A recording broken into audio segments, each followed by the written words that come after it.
know. Sorry about that. I have no idea what that problem is or why my router cut out again.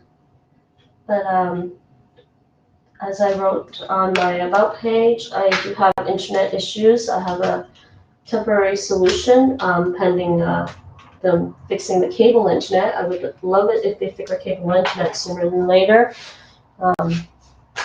But they're definitely, we're having stupid issues. Never mind, long story short, our neighbor cut our internet cables and messed everything up.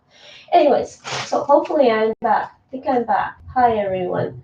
And if I missed some of them, let's see if I missed some of the messages. But in normal, Roux is a flour oil mix. Yeah, and it can be somewhat dense, a bit sticky, and super hot. Super hot.exe memories start to play. And sadly, I think I was even having problems with my phone's mobile provider. It won't sign in properly. What does this say on my mobile phone here? Okay. What day is it? It's not January 8th. You know what? I'm just going to top up my mobile phone account right now, just in case, because I really should have some extra money credit in there to begin with. What are you talking about? I'm doing it on my phone. They can't see my phone. They can see me holding my phone.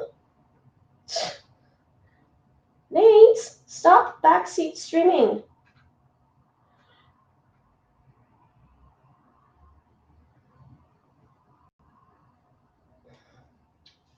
Apparently, I still can't top up my phone.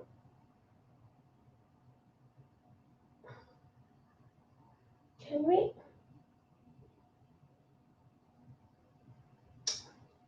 Why do you need me to do that?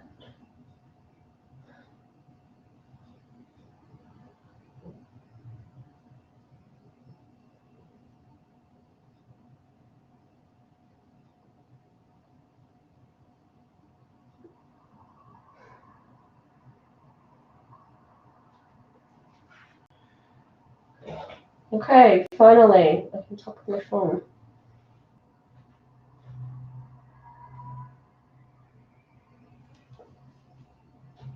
Sorry about that, everyone.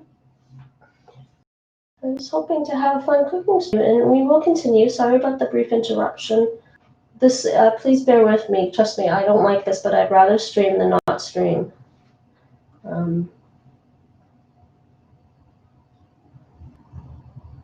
And hopefully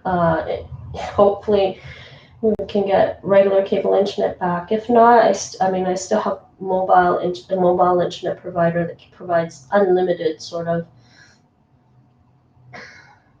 But I don't know why their router resets every so often. And that reset like twice today, right, Nate? Already, it's the third time at least.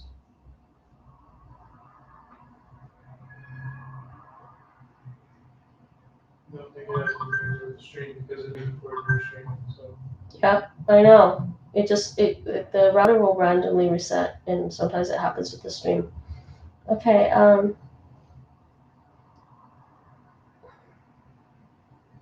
Okay. Well, I talked it up, so let me close that. In case I need to, I will switch over to using my mobile data. But this is ridiculous because if I have to keep paying per day to stream. All right, I don't know who else is here, but I'm back, and we are cooking gumbo, and I'm chopping green pepper. Sorry about that interruption. Hopefully we're back in the right category. And I think instead of looking at restream for my child, look at this one. This looks like it's okay. It's not showing my Twitch channel. Huh? Your including rate seems fine. Okay. Thank you, Nate. You could also just message me. I mean, well, I guess maybe not with our internet being stupid. was there just a little piece of it for that? I don't want on the pepper. Nice stem piece.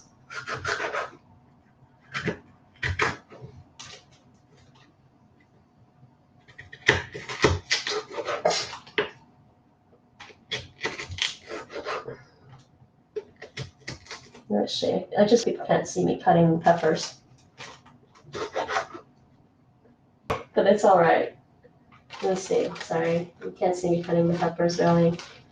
So the camera is really close, but there we go. Cutting peppers, everyone. But because I need to look at my chat, I'm gonna put this back up. All right. So hopefully this stables out. You know, I wonder if it's the traffic, the rush hour traffic or something around this time of day, which sucks because it's a good stream time. All right, back to chopping peppers.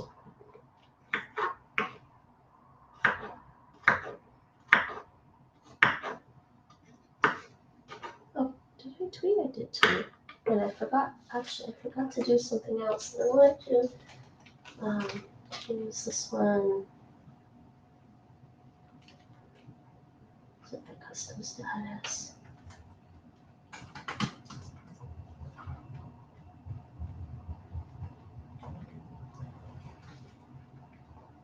Oops.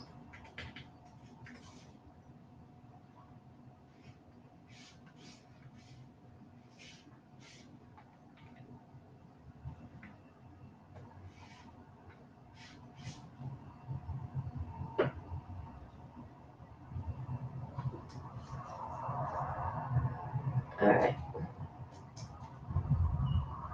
Yeah, you said I am in the cooking category, Nate? Yep. We're doing All right. creative IRL tag. Huh? Creative IRL tag. I don't see me. No, in the actual category page, I don't see me. I'm worried.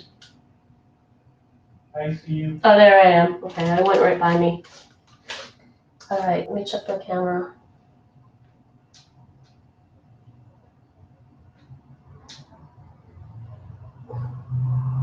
I should pause. I'm just gonna pause my stream preview.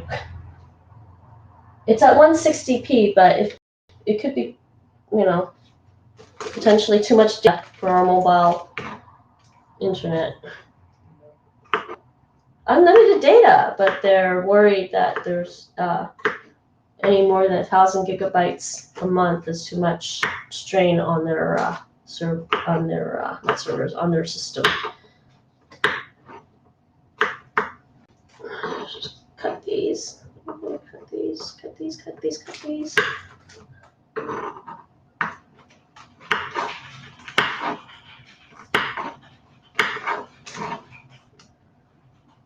That could just, that could just be the mobile networks overall, Nate, because I was having problems with my Vodafone. Yeah, so I was thinking. Hard to say what I was thinking. Mm-hmm.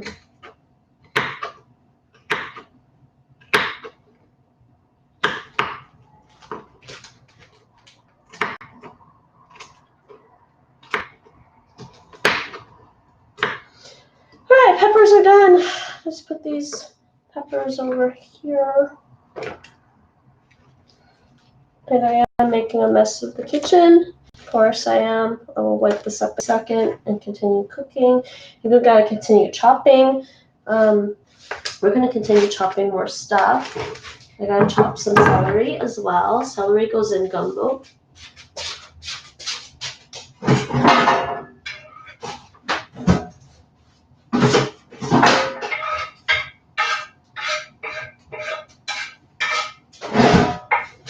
So that's done.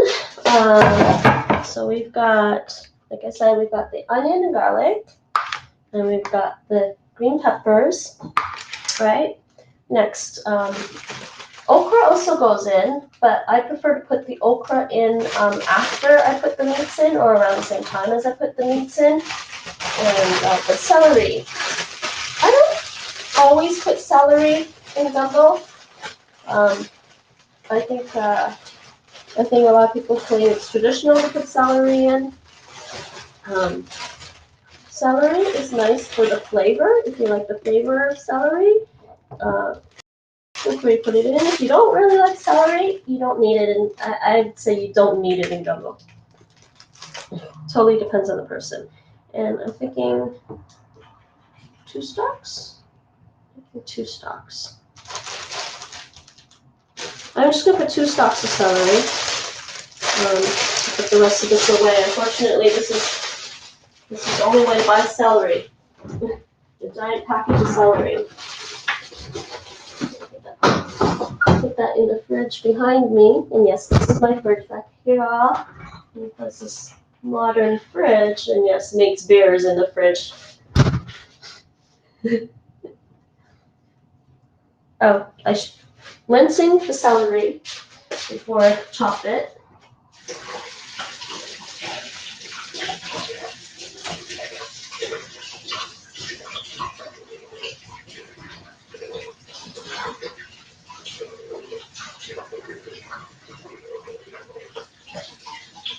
You know, we didn't have to buy celery, Nate, because we had the spice, the celery spice for the flavor.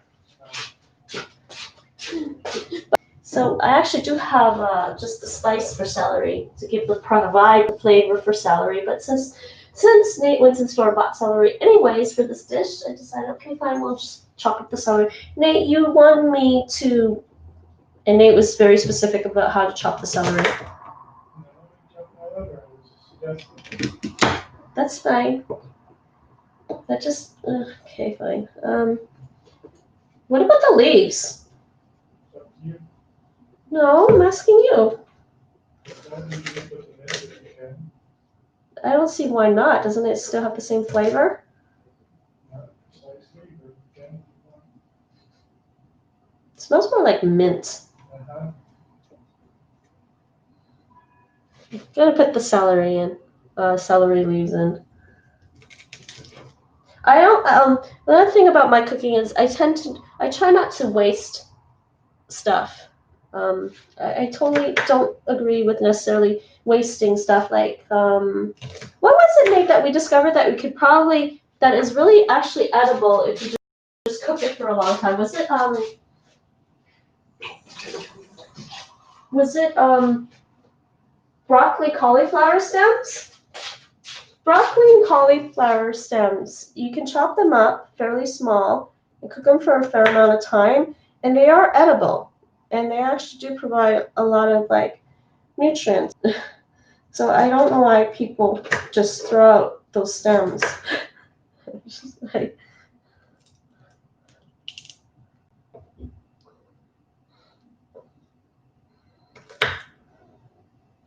gonna try to chop the celery pretty small.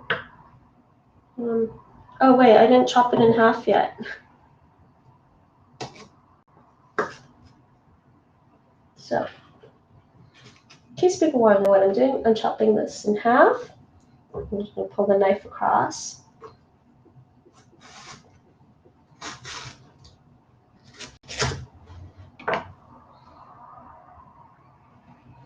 Yeah, no chops. No.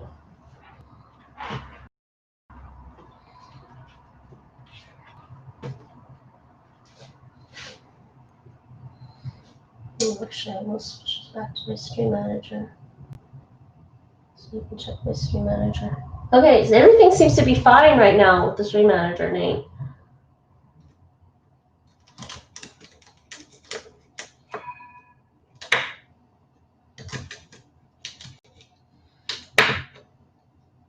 Actually, I should do it this way.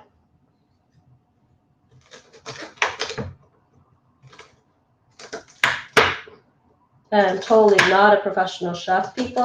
So, me chopping vegetables, I'll get better at it eventually, maybe, if I spend a lot of time cooking. Probably what I really should be using is the proper chef's knife to do cutting. But every time I pick up the chef's knife, it gets nervous. You said that, don't you? Didn't you? You said you get nervous every time I pick up the chef's knife.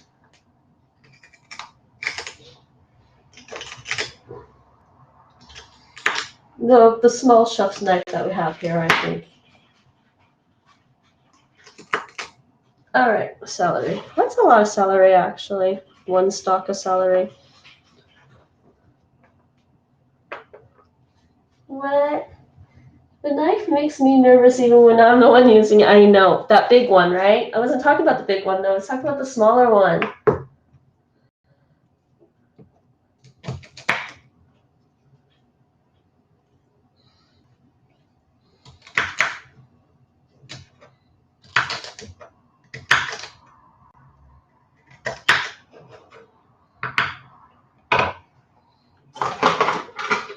This one.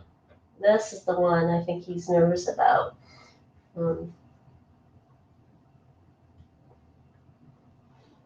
This knife.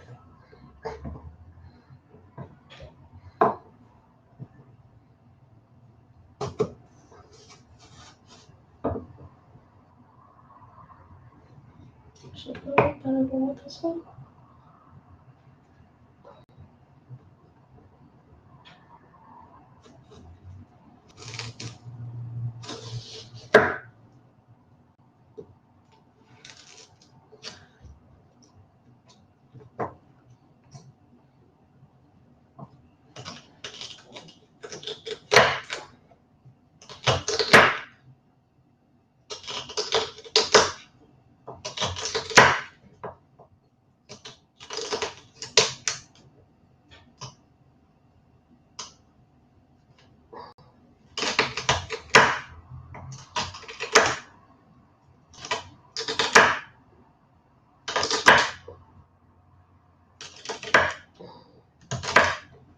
No, pushing this off the.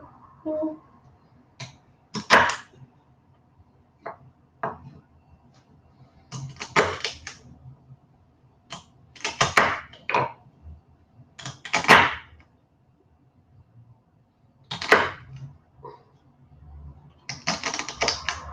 Alright, done with that.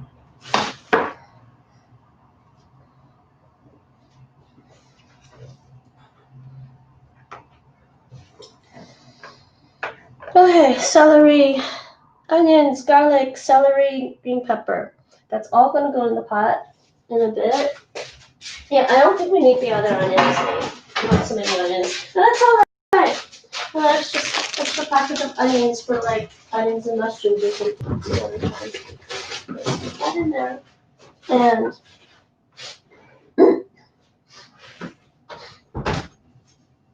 alright, I'm going to chop up the okra before we start cooking. It's best to finish preparing your ingredients before you actually start cooking because you kind of got to keep an eye on the pot, especially with the beginning stages of gumbo. What did they do this? Oh, I see what they did.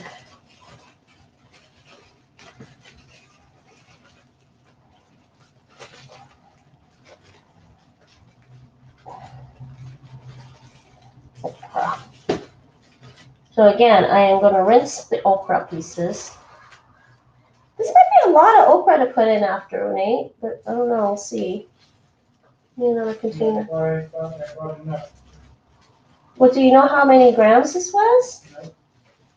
Because the smaller ones I bought before were 100 grams each, so I put in about 200 grams last time.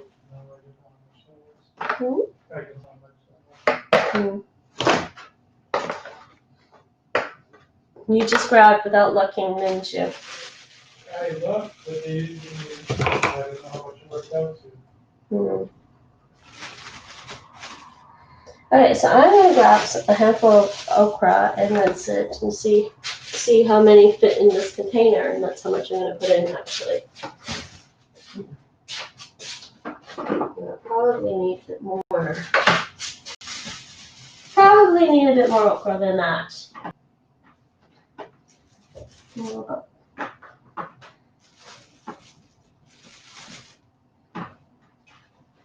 Here, that. Not that much? One more.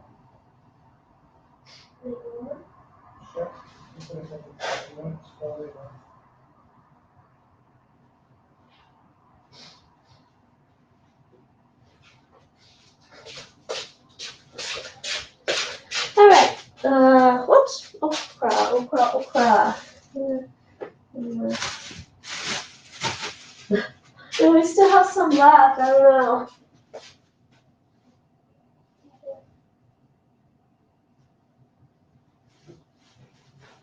I think you can put as much or little as you want. Because somebody said you should tell me what fits in the pan, right? You can always freeze whatever's left if you chop it into the. If we need to chop up more okra to put in the pan, we will. But I think this is enough okra. I may need to rinse the okra. And who is here? Oh, that's you, Nate. What emote is that? I don't know, it looks scared, so. You look scared. Is it the scaredy cat one? No, it's a dog. Is it Segoy? No. This one is crazy, but it looks scared.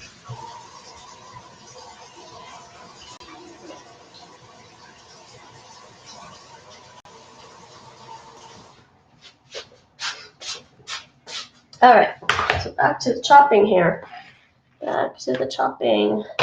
Chopping okra, which is I think you find this kind of vegetable in the Caribbean. And the thing about okra is that's interesting is that inside there's seeds, but there's also kind of like hard to explain. The substance is kind of like a little sticky and gooey, but it has a nice flavor.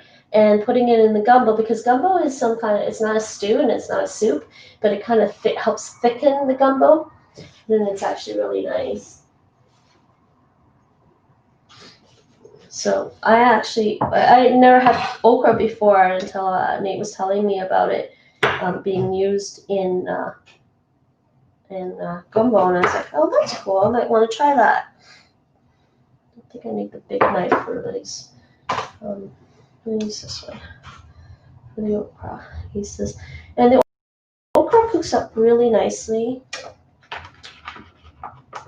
Put these over here for now. In the pot, and they have a nice flavor. Nate, what's the flavor of okra? How would you describe the flavor? So that when you chop them in little rings, they look like that. Be careful though, when you chop up bitter melon, I think Indian bitter melon, chopped bitter melon looks like this too. So be careful.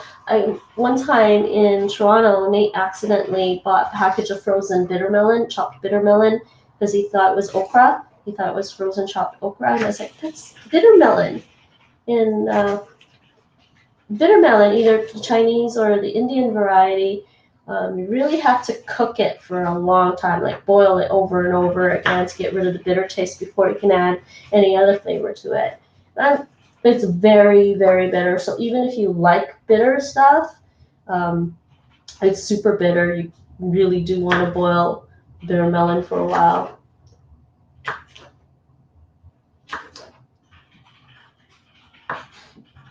Anyways, like I said, some people put okra in at the same time as they put it with the other vegetables, but because I like the flavor of okra, I don't want to cook the okra too soft. I don't want it to dissolve in my gumbo, so I'm going to put the okra in when I put the meats in, so it'll cook for about as long as the meats and be about as soft as the meats, I think.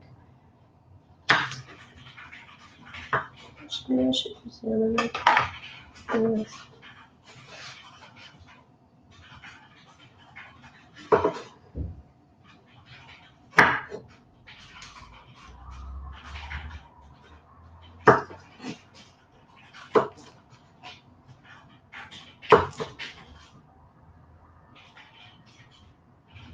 Yeah, and as you can see, you might have just saw that the okra sticks to your knife too when you're chopping it.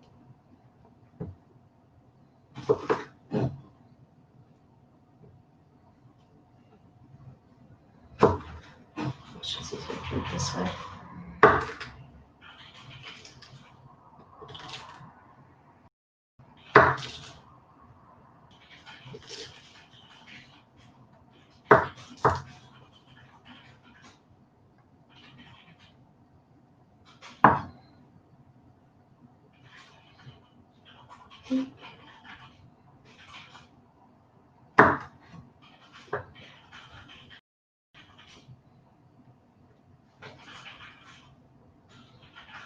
Let's switch this back to my stream manager.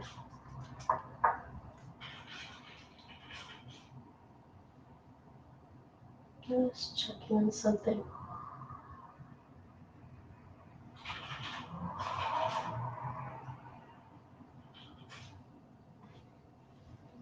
All right.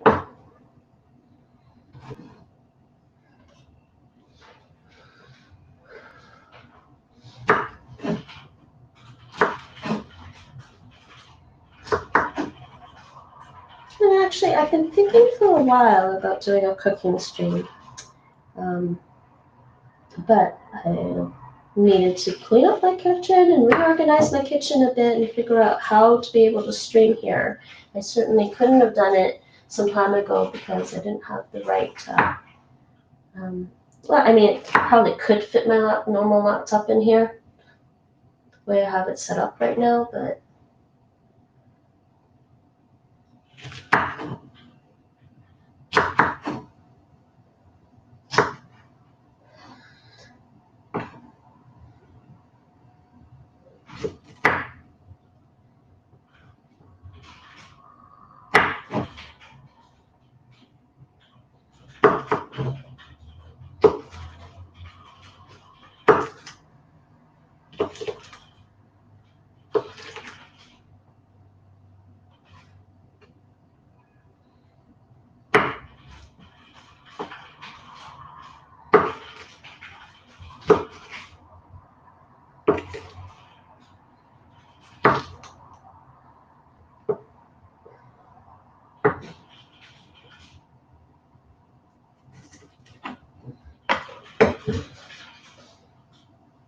I think I'm going to add something here. So I'm going to add a caption.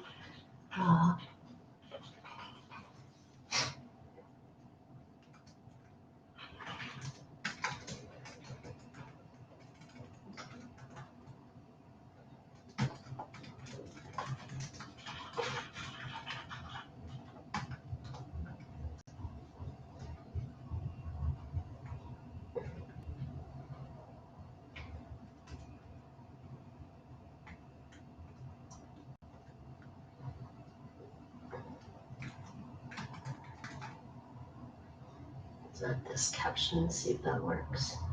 Show this caption. Or does it go right across? Oh, that's horrible.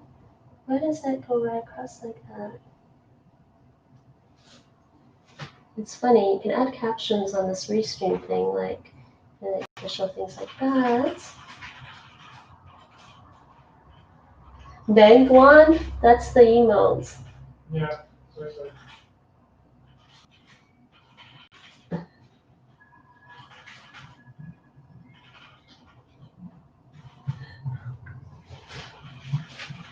Yeah, I don't like these caption things. I can't really do much with the design streaming from Restream, but okay. Actually, what I'll just do is put hashtag not a chef, if that fits in. Nah, it doesn't fit in. Oops.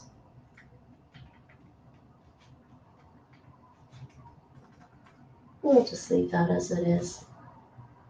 I don't stream using my Chromebook a lot, so.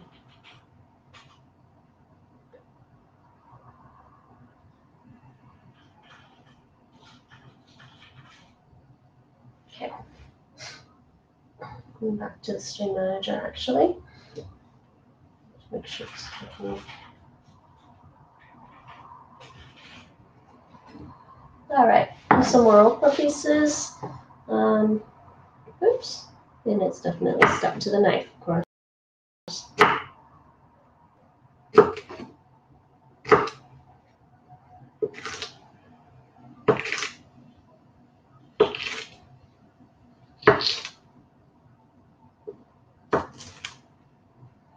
And last little piece.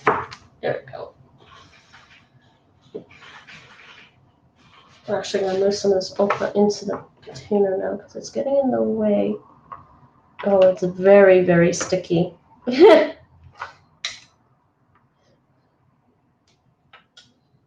Okra is very, very sticky, people.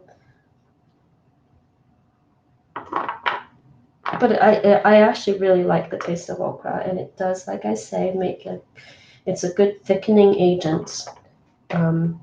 It's a good thickening agent for your gumbo. It actually might be a good thickening agent for any stew. Actually, I hadn't thought about that. That would be interesting. I haven't made a stew in a while, a nice beef stew, but it might be interesting to use some okra in a beef stew. Nate, what do you think about using okra in a beef stew? It might be good to thicken the stew. Good for thickening the stew a bit. So.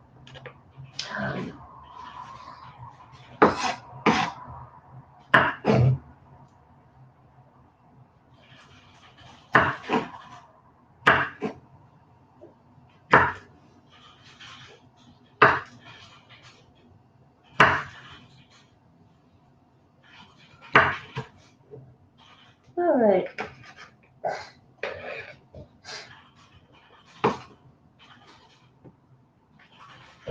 Hey, Tony. What am I cooking? I'm cooking gumbo.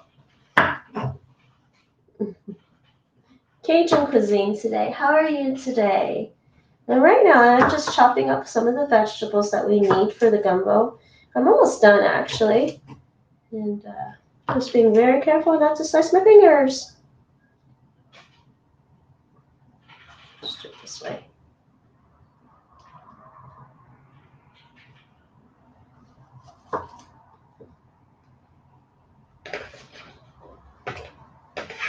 Hello, I'm good. That's good, Tony. What are you up to today? Are you working?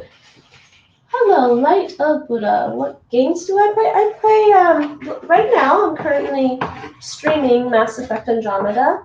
I also have Assassin's Creed Valhalla up next after I finish Mass Effect Andromeda.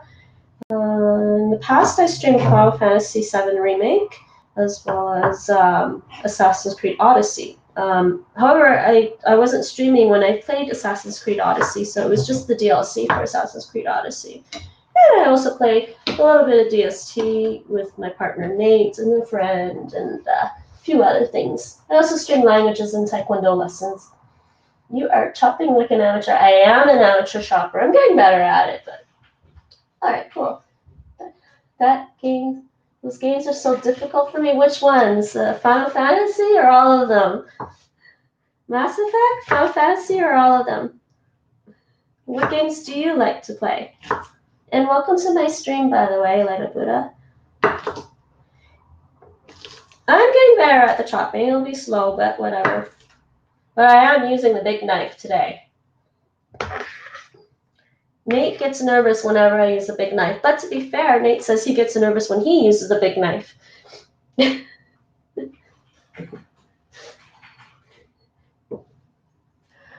All the games you told me about, they're fun games. I like them because they're very strategic and tactical, I feel. Not just random button mashing, especially Final Fantasy. I play like who CSGO? What's CSGO or who is CSGO? Something else. All true. It's not really a big knife. Oh, I have a bigger one. You know, my dad was a chef, and my mom is a decent cook, but I grew up in a big family of 5 kids. So let's just say that I picked up some stuff watching my dad cook and my mom cook, but because of the not being able to really use the kitchen because there are literally too many cooks in the kitchen sometimes, I never really got to do a lot of cooking growing up. I learned cooking in school, in grade school. We had cooking classes in grades 7 and 8, and I learned to cook. So I basically learned to cook from that and watching my parents cook, and then I started experimenting with cooking my own dishes when I moved out on my own in my 20s, and then and for the most part, the thing you'll find with me for the most part is I don't like to use precise recipes. I like to, I accidentally didn't chop this one very well. I like to use, take a look at how something is made and the ingredients and just figure it out from there. As long as I get the process right. Not really a big knife? No, I have a bigger one. Where's our big one, Nate? Oh, we also have this one.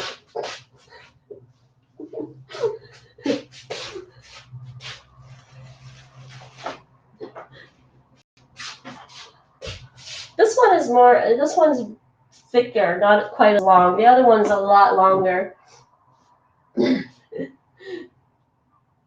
That's a knife, yeah. This is more like a chef's knife. This is like your standard chef's knife. That other one, yeah, is definitely a pretty long knife. And there's a little more like a utility knife. Okay, so we're done with oops. I think that's enough okra for now. I'm gonna save the rest of the okra for some other time. So I think what I'm gonna do is clear off this counter. Just clear off this counter. Oh, Nate, tell me how much okra you want, because now's the time. How much is fine. Huh? What you showed me is fine. Okay.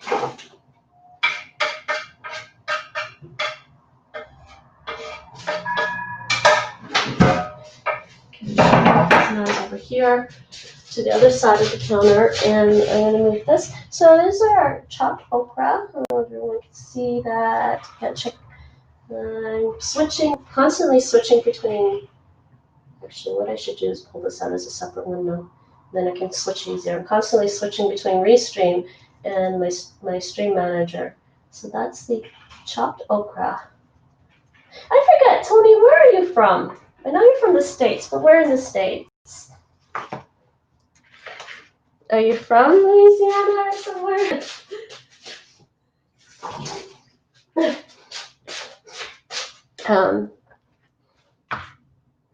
And we also have chopped celery.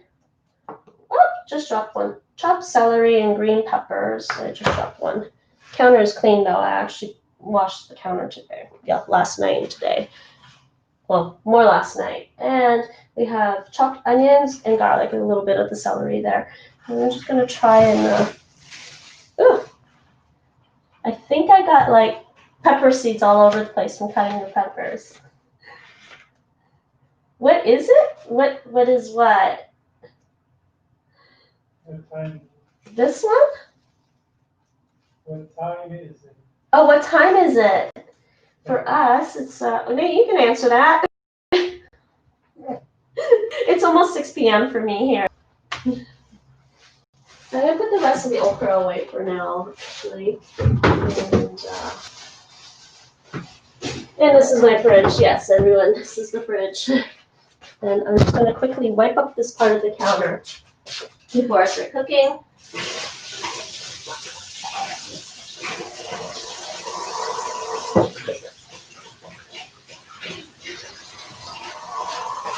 Basically, if I start cooking at 4:30, gumbo tastes really good if it's been sitting for a while. So the longer it sits, the better, like I said, better it tastes. So if I start at 4:30 and cook it, it'll be ready while I was preparing stuff to begin with. And then my stream cut out on me, so that took a little bit of time. But once I start cooking, it's pretty quick. The cooking process is pretty quick at the beginning, and then but then letting it sit for like an hour for gumbo makes it a lot tastier.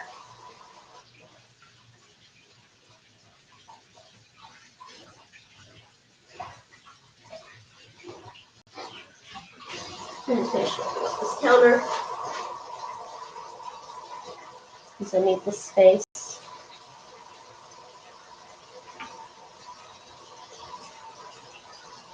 Okay, that should be fine.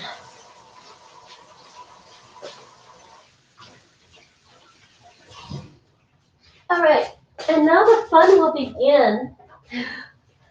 The fun will begin. Hey, Rachel, how's it going?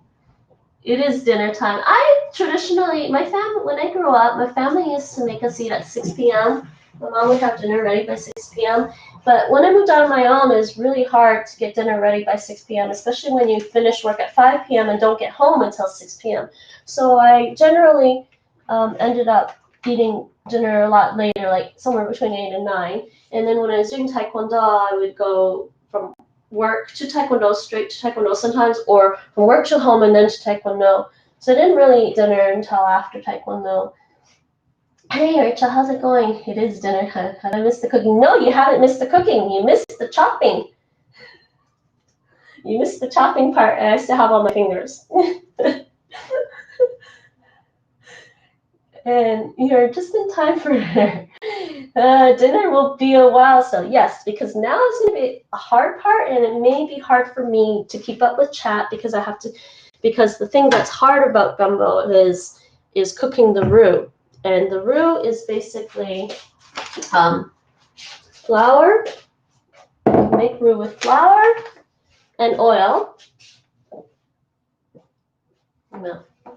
We've got 2 oils here, but I've got to finish off the other oil. Flour and oil. Now we did 1 cup of flour, I believe it was. Yeah, it used to be 1 cup of each, and I changed it because it was too much oil to put 1 cup of oil with the flour. So I changed it to do 1 cup of flour and 3/4 cup of oil to make the roux. And so I'm going to be making a dark roux, which means I'm going to be cooking the roux for quite a bit. Wait, you didn't open this bag all the way. Where's my one? Wait. Oh, geez, Nate. We don't have cups here, do we? Oh, shoot, Nate, I forget. We don't use cups here. No, cups. The measurement cup. Yeah. It's not on the cup. It's no, it's a liter or a pint. 2 cups. How many liters is a cup? It's 250. 250 liters? 250 milliliters. You're saying a 1/4 liter is a cup? It's a European cup. We're gonna just do that. The portions what matters.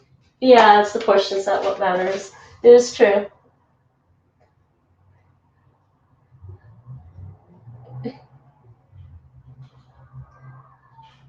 That's pretty hard to do. 6 p.m. is not a normal dinner time for many working people. No, it's not. That's true. I normally only have dinner at 6 p.m. when it's stream night. I only have dinner at 6 p.m. if I order it. That is true. We only have dinner at 6 p.m. when we order it.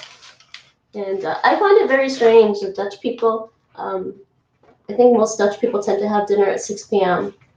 Well, let me rephrase that. I think the Dutch families we've met, they have dinner at 6 p.m. And, well, no, I mean, because the dinner hour with the restaurants is somewhere between, some of them may start at 4, but they start at 5. Dinner hour at restaurants here is 5 p.m., starts at 5 p.m. because the dinner hour is sometime between 6 and 8 for most people. And then the restaurants close by 10. So.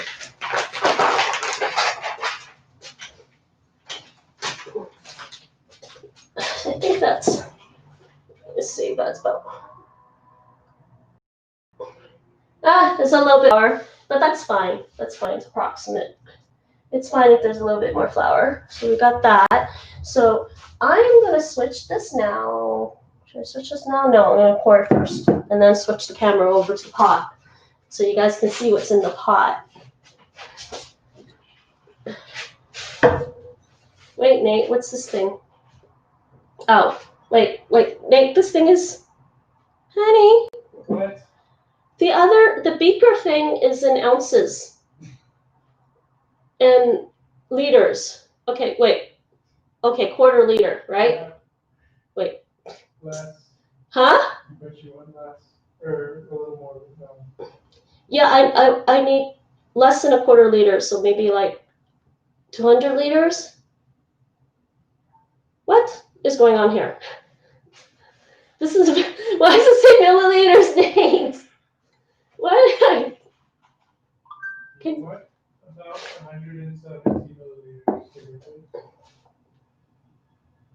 Doesn't matter, you just eyeball it and just throw the oil in the pan. Yeah, so just fill it up to the little less than the oil.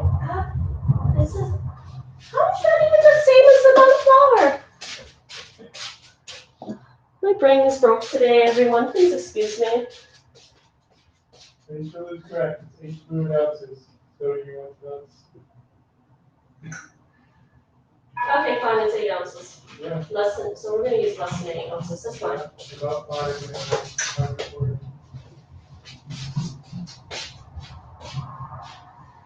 This is quarter. Oh yeah, quarter liter. Right. That's milliliter. Sorry, my brain is broke. It's 250 milliliters. So 200 milliliters is fine. Sorry, my brain's broken. Yes, okay, that's fine. I'm going to do 200 milliliters of oil because the general proportion used to be, we used to do 1 cup and 1 cup, but we reduced the amount of oil to like 3/4 cup. So I'm going to do, where's my thing? 200 milliliters, just to stay consistent here. Oh, let me switch this over, back to here.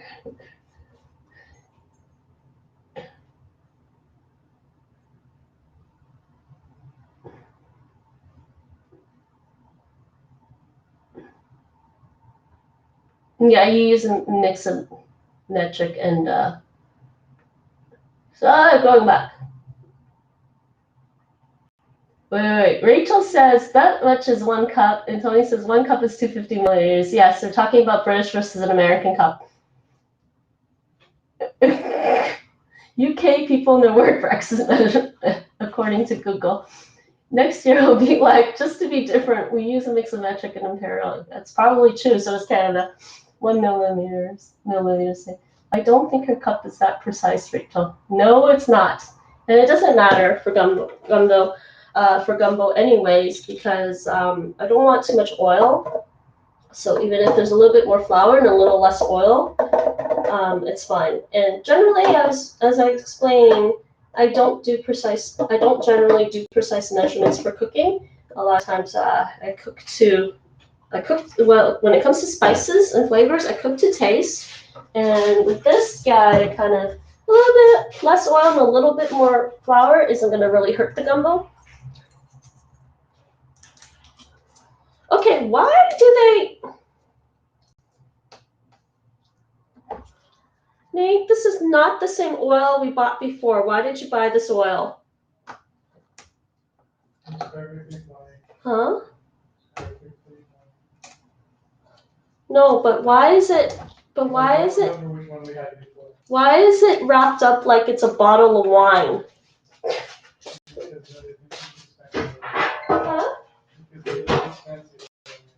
Huh? It's not. 200 milliliters. No, wait. Yeah, we've never bought this one before. Why didn't you buy the normal? Okay, well, it is olive oil at least. So, olive oil, we're using olive oil, olive oil.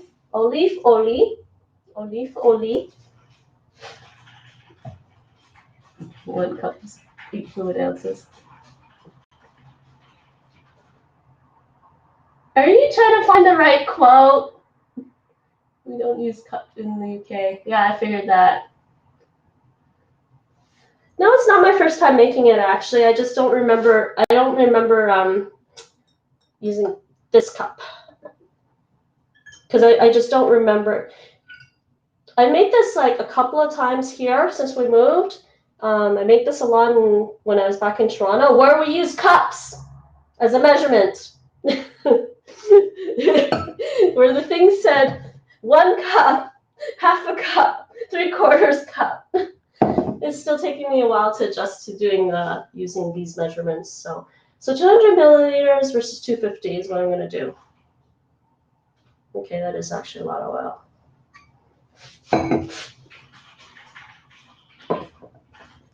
It doesn't look like a lot when you're looking at this beaker container that Nate bought. Nate bought this beaker container because he thought it was cool. He thought it looked cool because it looked very sciencey to use it.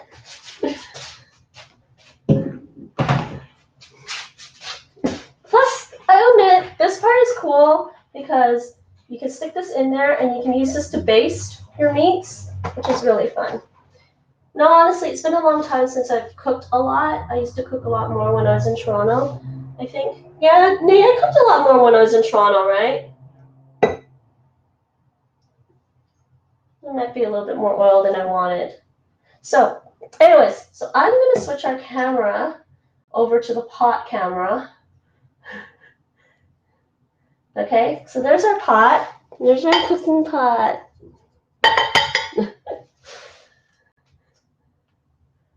Let me just pull up my stream again.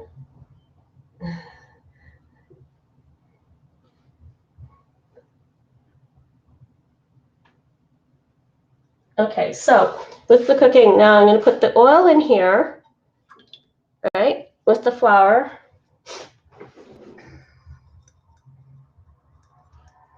I would need utensil.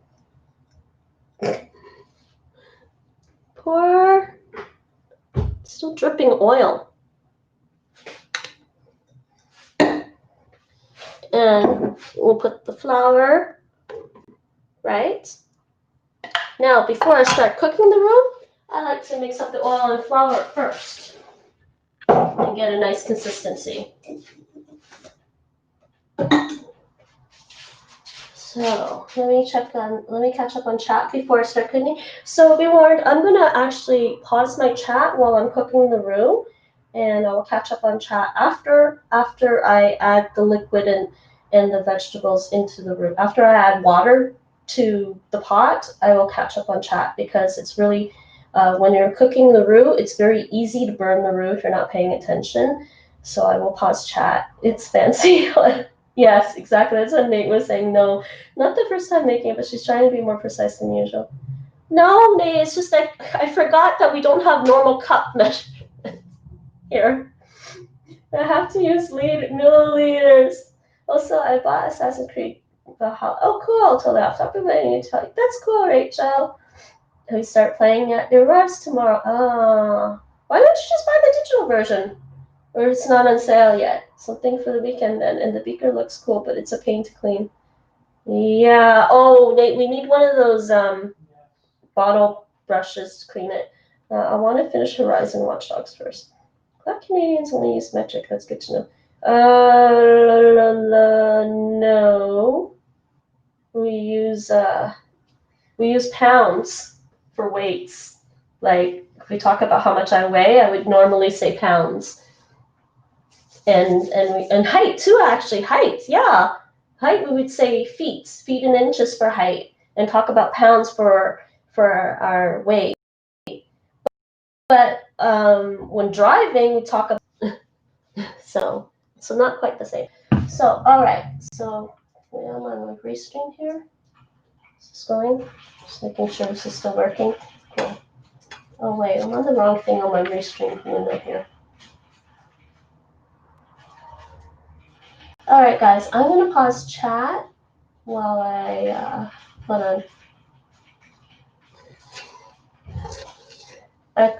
Okay, so I'm gonna stir up this flour with the oil and make sure the flour isn't clumping. There's no clumps in here. Amazon had it on offer, so it was cheaper than the digital version. That's cool. If you don't need to play it immediately, no reason not to get the physical one. Yeah, I guess so. Unless you're me and don't like, I was gonna say, taking up space. Yeah, at some point I don't have enough space in my place. But then you either have to pay more or wait longer. I drove to Canada one time and was really confused by speed and color. I know, it can get confusing. I like having the physical versions to put on display, Nate. Been there, done that, Rachel, when I was a lot younger with my books and stuff. I don't like having to dust my place every day. So I'm going to stir this up now and make sure it's not clumping. I'm going to switch this camera over. Actually, hold on. Maybe I can move my phone here and rechat, maybe.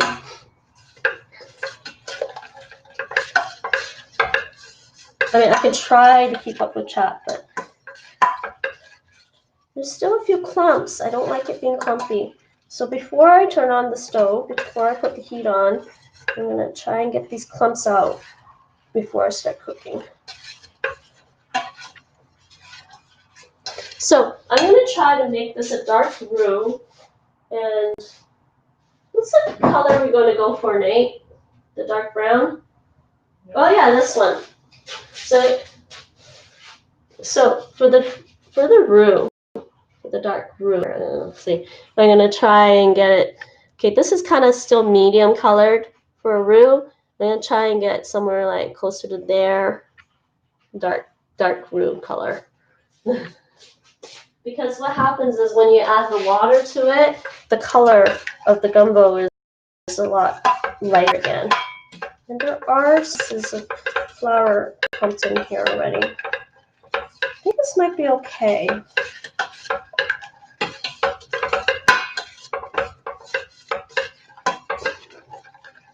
And oh, sorry, I have to turn on the fan, the oven fan while I'm cooking. So if you hear the fan, please ignore it. There is no way to avoid using the fan here because I have to use the fan. Not like the city we know, but apparently there's some regulations that we have to use the oven fans when we're cooking. All right, let's see. I think that's most of the clumps. So it's fairly smooth, and you can see the color right now. I'm actually using wheat flour. I don't know if it's whole wheat flour or not, but it's wheat flour, not white flour. Sorry? I think it is white wheat flour. It's white wheat flour? Is it? Yeah. Oh, it is white flour. You're right, it is white flour. Duh. I'm stupid, it was white.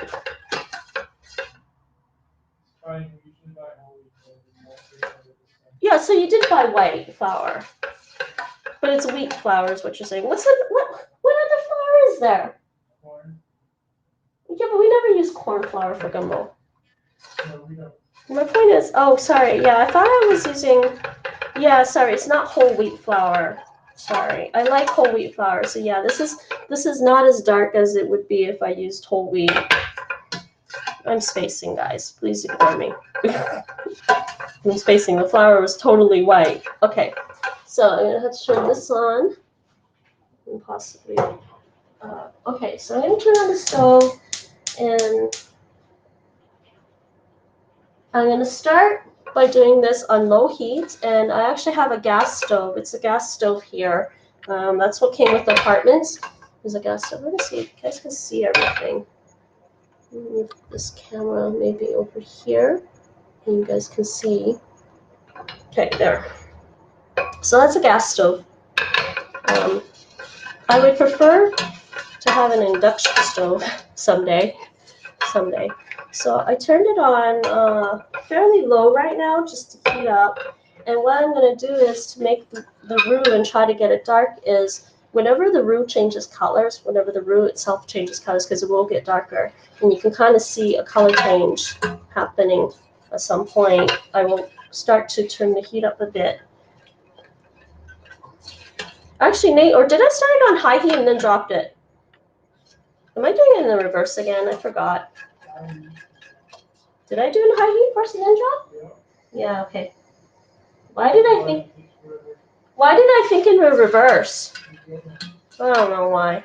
But it has been a while since I've done this. Yeah, sorry. High heat, and then when it changes color, I am going to drop the heat, and because otherwise it might burn. So we're just going to do high heat for now, for a little bit. I don't know why I'm forgetting things. I don't think I slept enough today. Too many things to think about when I'm cooking. Yeah, whole wheat flour is brown.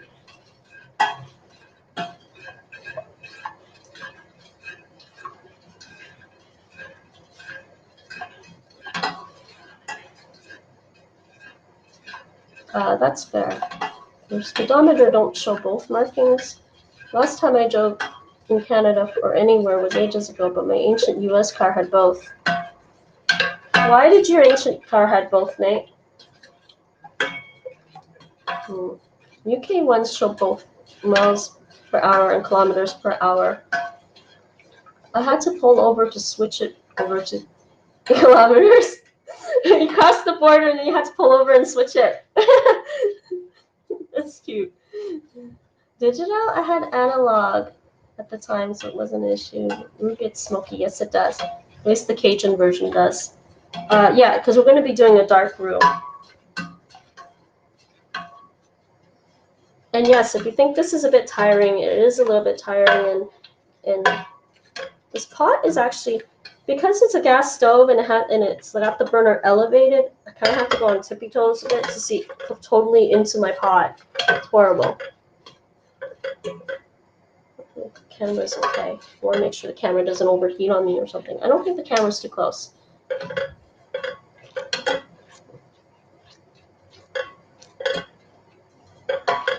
Yeah, I hope it's not getting smoky yet. I can smell it. You can see it start to bubble on the side here, which means I might have to turn this down soon, actually, because I really don't want it to burn.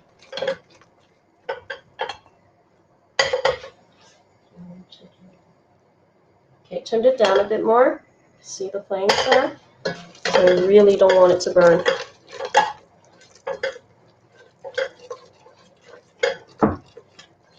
So you can see it bubbling, and yeah, you want to be careful when you're stirring the roux too, because it's a lot of oil and it's pretty hot, and splashing yourself might get some minor burns here. Yeah, catching up with chat. Yeah, sorry, I have to pause chat. I have to keep chat paused for. You guys can keep chatting with each other. I'll catch up as soon as we get to the part where I add tons of water and I can just keep it on like medium heat.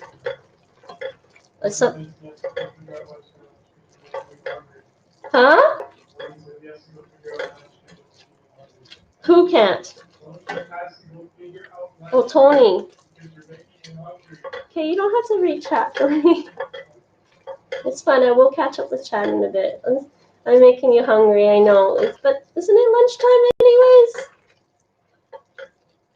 Eastern Standard Time. In Toronto, it's about lunchtime. In my lunch, I used to like to take late lunches too. Sorry if I'm talking a little too loud. I'm actually closer to the mic. Oops. And how is everyone's day, Rachel? How's your day? I'm sorry. I saw your Twitter. You mentioned something about your lecturer dying. I'm sorry about that. Hope it wasn't anything like traumatic for them. I don't know. My condolences. Okay, I'm wondering if I should turn it down again, or if I can leave it on this temperature for a little longer. I'd like this to be a nice dark roux. See, right now it's a light roux, and I think you could probably, with French cuisine, this is probably the most they've cooked the roux for. But I also have to be careful with this gas stove because there's a certain point where it's just going to be at the base minimum and I can't turn it down too much. So maybe I'll just leave it on here and keep stirring it for a while.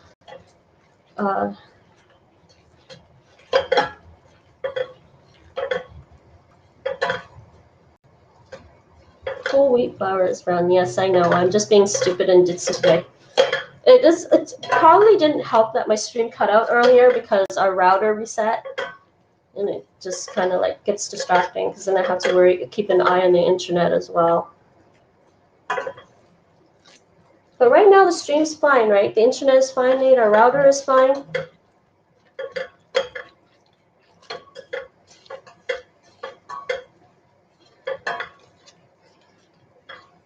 And does it smell like bread yet, Nate? Let's check the color on that. Color.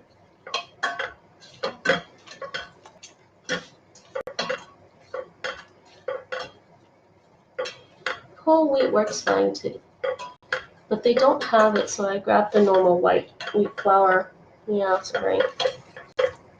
Only downside is whole wheat is that it has those plasticky particles from the wheat hulls in it, so the texture isn't as nice, but probably healthier overall.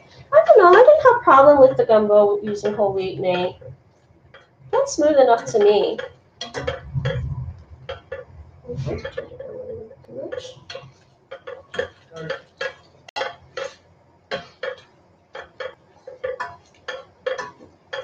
I love my gas stove. Most chefs prefer gas. No, modern chefs nowadays prefer induction stoves. If you watch Master Chef, they go on about the induction stoves. I know that's classically what some people think, that a lot of chefs prefer gas, but no, I don't think so. Not nowadays, not when there's an induction stove. I feel like gas stove equals bomb in kitchen, but yeah, supposedly most chefs do prefer it. Not when you watch Master Chef, they kept talking about the induction stoves. They love the induction stove. Also, if you think about it, it's Master Chef, right? People are it's an hour show, and people are trying to cook dishes in 1 hour. So any kind of like cooking apparatus that cooks things a little faster is probably their preference. My guess, I don't know. That's what a lot of people think. That's the saying, of course. I need to go for your house. You're making me hungry. Well, 11:20. Oh, 11:20. Okay.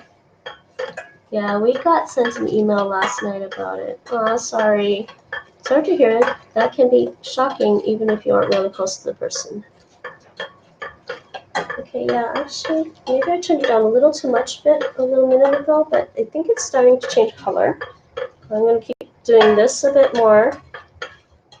I like it to be pretty dark. I'm actually wondering if I turned it down, like, too soon. I'm not sure. And if you think my shoulder is getting tired, yes, it is.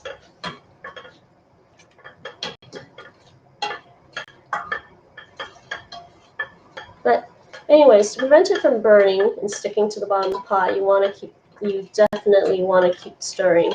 You don't want to stop stirring.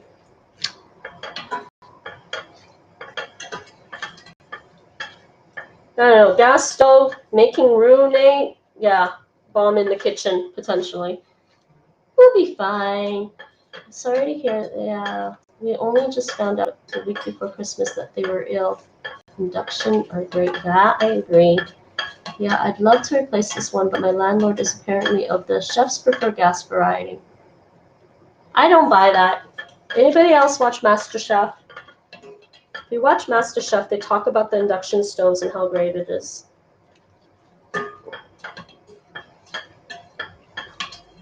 And my dad was a chef, and at one point, we did have a gas stove when I was growing up. But at a certain point, my parents just went and bought an electric stove. And my dad was a chef, so don't know what he used in his restaurant, in the restaurant he was working at, but we definitely switched over to electric. I think we had the gas stove until I was about, I don't know, 6 or 7, and then they switched over to an electric stove. It's actually changed color. I don't know if people can see, but it's actually changed color. It's like more of a medium brown right now, so I am going to actually, I think I will actually turn this thing down a bit again. It's too much. The reason I don't like the gas stove is that the knob is finicky. It's hard to adjust the flame smoothly. Sometimes it feels like it jumps from like not enough flame to too much flame. So you have to be really, really careful adjusting the flame on the gas stove. I mean, you can eyeball it, sure, but oh, I'm starting to smell it, and hopefully, oh, no, it's changing color. It's changing color faster.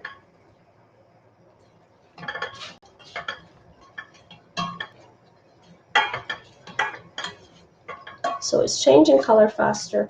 At some point, I'm going to ask Nate and ask him how dark he wants me to make this without burning.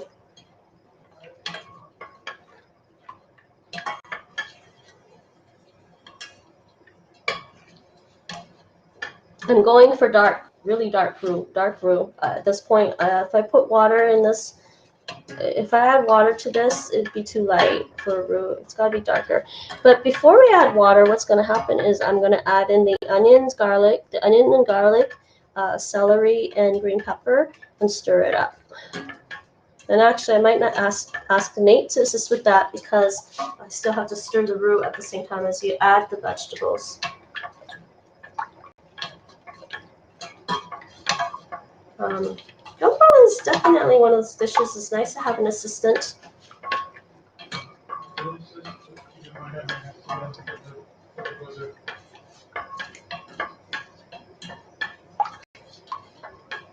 Induction is also better for the environment. Yeah.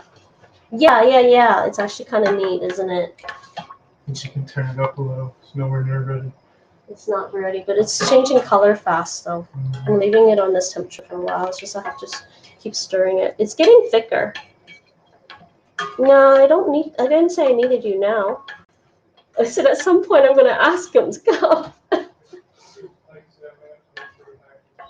Yeah, fully agree. Yeah, it can be annoying. I think Amsterdam is planning to start phasing out for cooking, heating in 2030 or something. Wait, what? You mean they're definitely trying to get rid of the gas stuff? Okay, I gotta be careful and make sure it doesn't stick to the bottom. Oh, you know what? Frick. I'm using something. I tend to use this. I'm using the spoon, but honestly, I should be using this wooden. Actually, I should be using this with the corner to be able to get into the corners. I totally spaced. I'm going to be using the spoon later. I need to put the spoon somewhere. Actually, Nate, can I borrow you for something? Can you grab a container from out there? Oh, he went away. Never mind. Yeah, I should be using this to stir, not this one. Actually, it's fine. Just put it here for now. Spoon there. Yeah, I totally spaced on that too. Normally for this, because if you have the corner edge, it's easy to get to the corners to make sure you get the entire edge of the pot. And it's getting darker. You have to make sure. You see that? Down at the bottom there. Make sure nothing sticks. And thankfully, this is a newer pot. We bought this pot, I guess 3 years ago, almost 3 years ago, when we moved here. The old pot I used to have, I mostly use it for boiling water, cooking pasta, boiling like liquids. And I use this for cooking. Well, Nate cooks chili in this pot, and I like to cook gumbo in this pot or stew. I just need a plastic container to put that spoon in because I totally spaced. It's out from the living room. You looked confused. Just grab any one for now.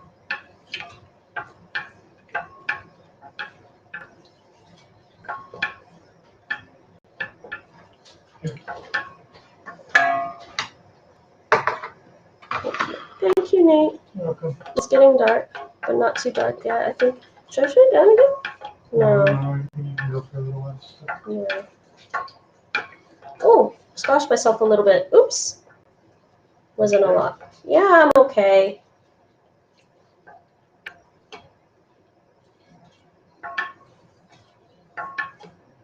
I feel like opening the window though, Nate. I can't do that while I'm stirring the roux. Or we can turn the thermostat down. Yeah, I can do that. So you can see this roux getting darker. See, it's getting darker.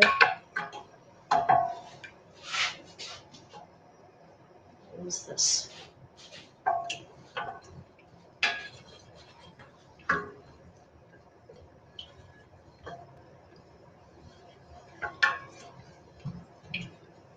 So what is that, like a milk chocolatey color? I don't know what color that is. Peanut butter color? Is this peanut butter color now? Oh, I can see it's peanut butter color. And yeah, oh, gotta be careful with the stirring. I just splashed some stuff on the stove counter again.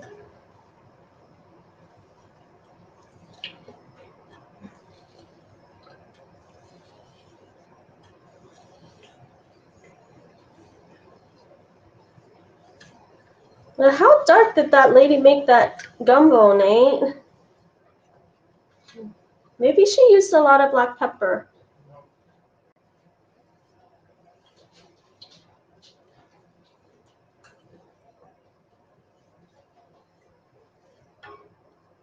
I think you just turned it down pretty fast.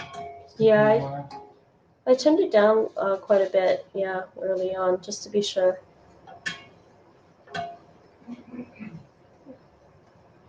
I'm going to leave it at this temperature for a little while longer.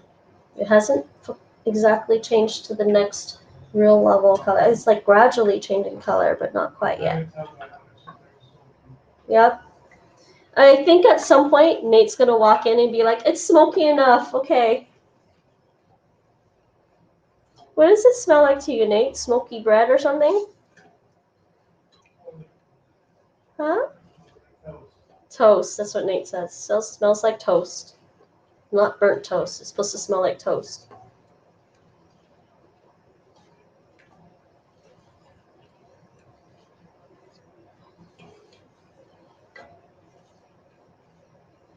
And again, stirring very carefully so I don't splash myself too much with it.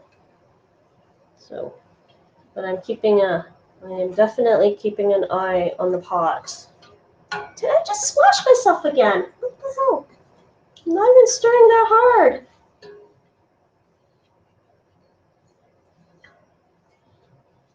Maybe it's because I think maybe when you switch directions, it's easy to splash. Sure.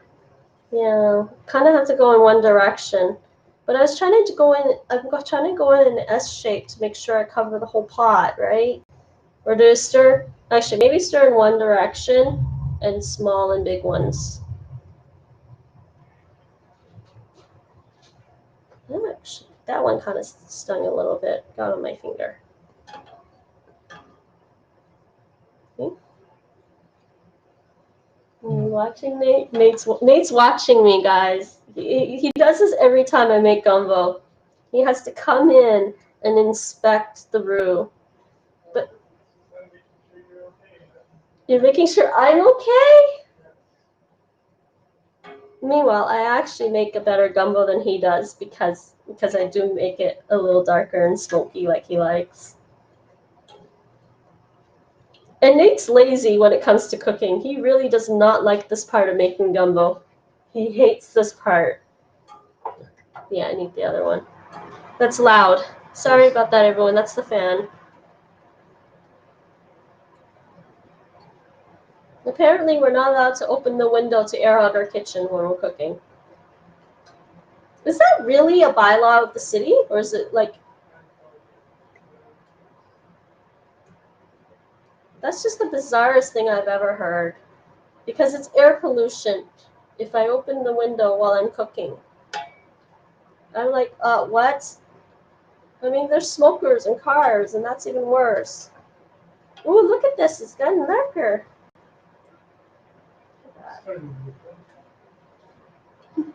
I actually like this part. Can be kind of meditative. We're phasing out petrol and diesel vehicles in the UK, which is fine except for the fact that UK housing doesn't allow for charging points for electric. Ooh, never mind the price of electric cars. Yeah, the infrastructure needs to be there, right?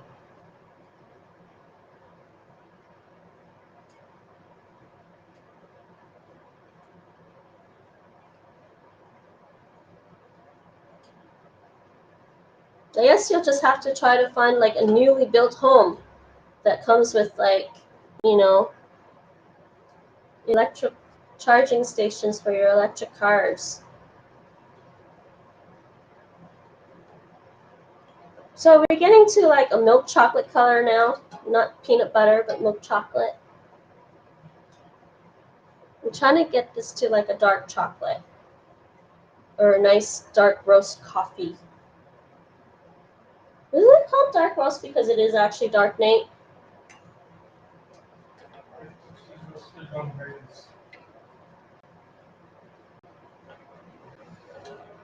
I can smell it. It smells yummy.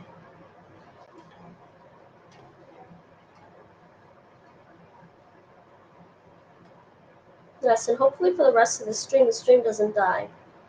It's been almost an hour and a half. This might be longer than an hour and a half because it does take a while to make gumbo.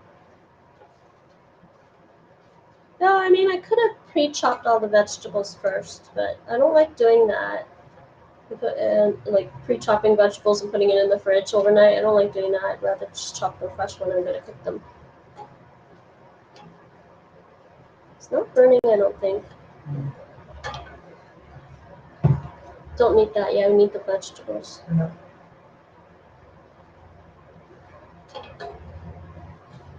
Nate, I thought you were working. I'm done.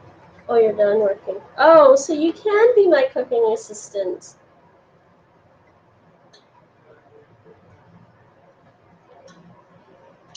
Oh yeah, you're still waiting for the delivery? That's being delivered today? Yeah. What, at the store? Kitchen table. Oh, it's starting to thicken. Ooh, Yeah. I just noticed some there.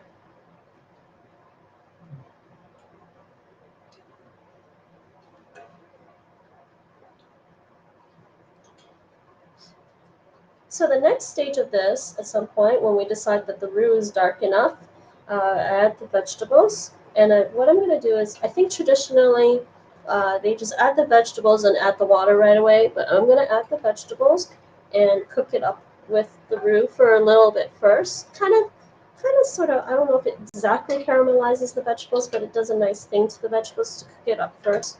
So I'm going to be stirring the vegetables in with the roux at some point. And then we'll add the water. And so what we're making is, it will be a chicken, shrimp, and fish gumbo. And I have, well, actually, no, you bought 4 kinds of fish, actually. 4 kinds of fish. We have salmon, cod, and catfish, and whatever that other fish is. Plaice, yes. And chicken and shrimp. So this is a chicken, shrimp, 4 fish gumbo. That's what we're doing this time. It's getting dark again, Nate. Yeah, it's starting to smoke. So maybe another 5 minutes in this, as long as it doesn't burn. It's close enough. Anytime you want, or just as dark as you feel like getting it. Which one is down just a little bit?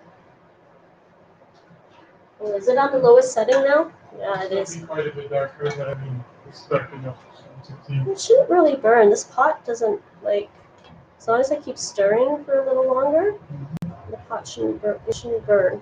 So you see how dark it is now? What is this? What kind of brown is that? Some kind of coffee? It's getting there, yeah.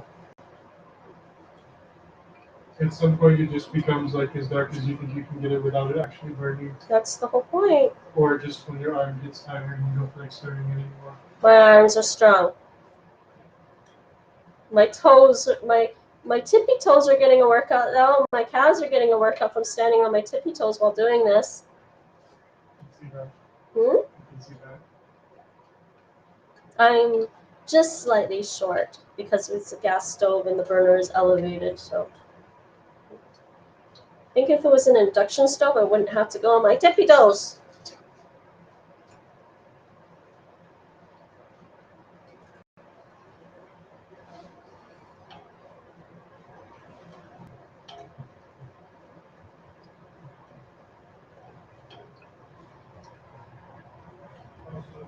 Hmm? I can't hear you from out there, honey. It can also be that you stop when your fire alarm starts to go up. You can type that in chat. Nate's being funny. You can wave hi to the camera. Nate's a Louisianan boy who doesn't want to admit it most of the time.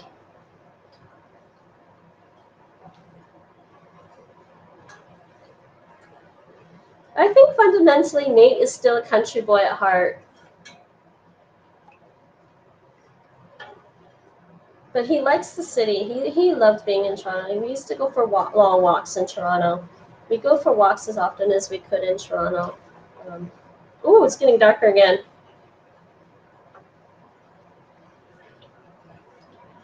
I actually think it just changed color again.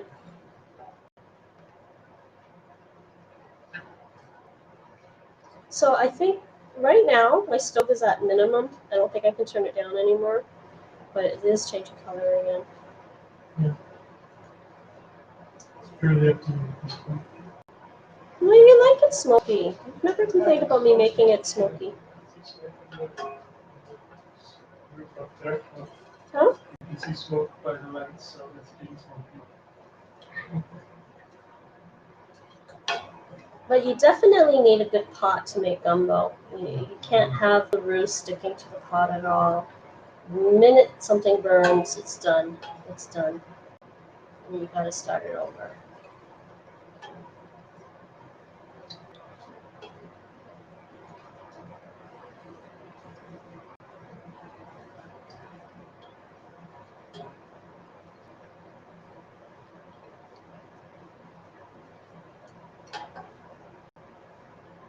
Let's try to give it another minute. Let me see. Stream's been an hour and 26 minutes.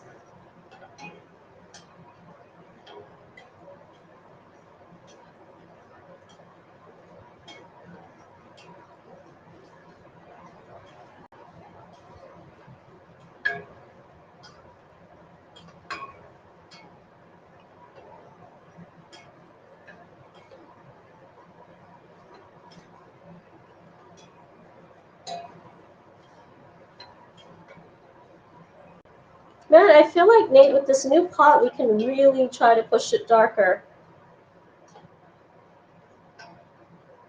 It is just a matter of when my arm is going to get tired now.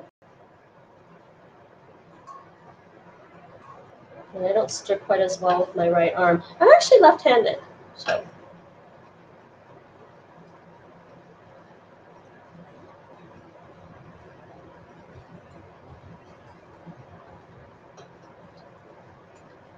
Stir this way is easier on my right hand for some reason. And I am actually getting hungry myself because I got up and started setting up for the stream. I didn't have time to eat yet, but I'll probably munch on something while we wait for this to cook at some point. And then when we're doing the next stage of this process, the process of cooking gumbo.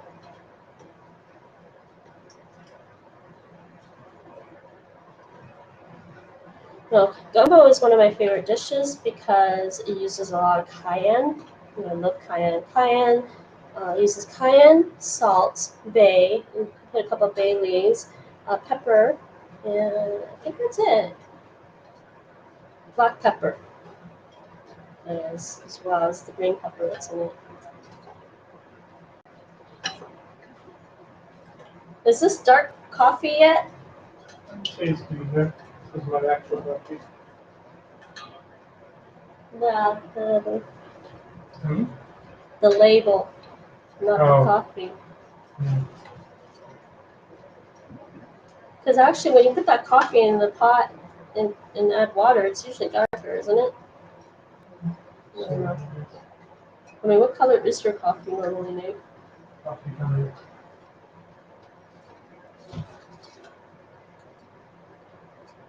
I'm going to check the stream afterwards and figure out how long I've been stirring.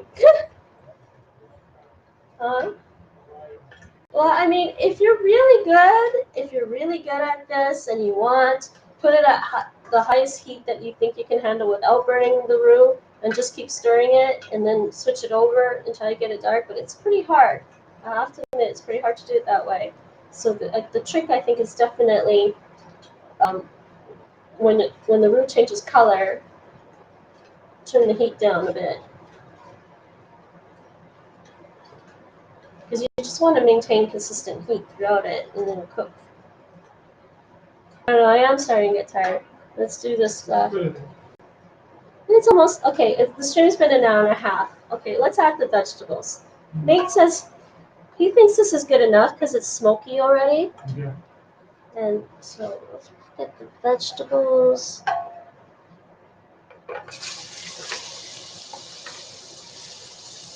Get the next vegetables. Nate, can you help with what's left on the counter? Yeah, just those two. We don't need the okra yet.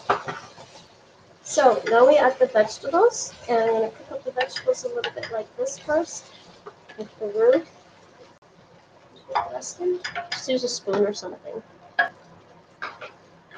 Yeah, it's dark. It's pretty dark. It is pretty dark. Probably could have gotten it darker if I wasn't getting tired. Turn it back up. Hmm? You can turn it back up a little bit for the sauce. Oh yeah. Well, it's fine. I still don't want it to burn either.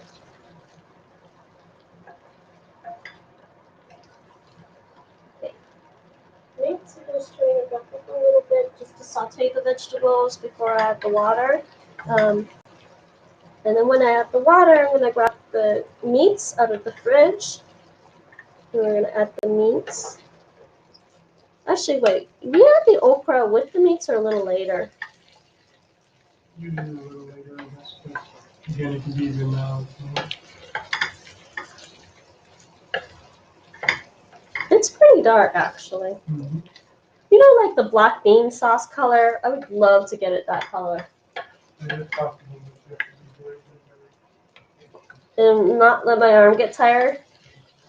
It's close, though. It's close to a black Chinese black bean sauce. I don't know if anyone's had that before, but it's close to that kind of color. But not quite as dark.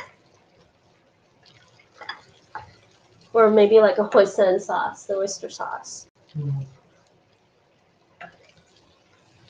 So like I said, I like to do this with the vegetables. And I think traditionally people just immediately add the water with the vegetables, but I want to saute the vegetables with the roux a bit. And actually, you know what, Nate, the roux is getting darker, I think, maybe with the vegetables in here. And I find this gives it a nice little flavor. I don't know, maybe a slight, very subtle sweet flavor to your gumbo.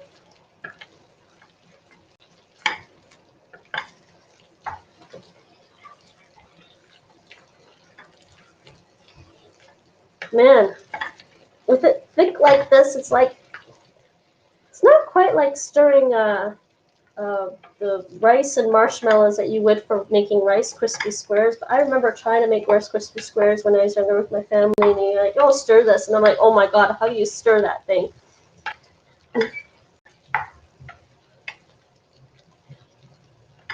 Oh, it does smell smoky.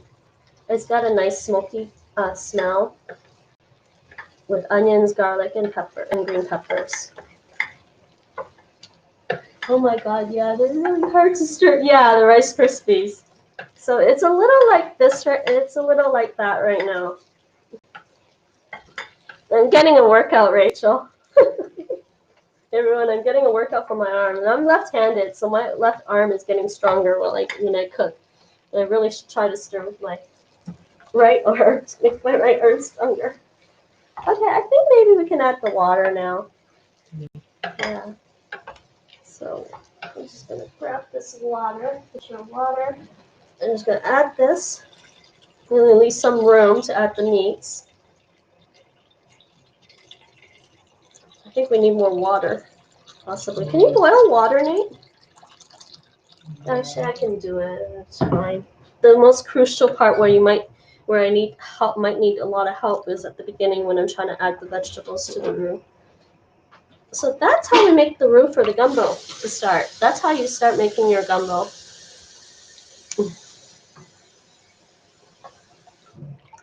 Stir this up a bit more too. Get this off with the spoon and the utensils. Put that in there. So this part is more chill now. You don't have to worry about burning the roux. And I can probably turn the heat up a bit, but I'm going to turn the heat up once I finish putting the meat in. So, can you get that okay? I think what was on this spoon got stuck to the spoon. Okay, that's good enough. I'm going to put my utensils in there for now. Keep that in there. I'm going to move this over a bit. So there you go. This is what it's going to be. I'm going to add some meats to it.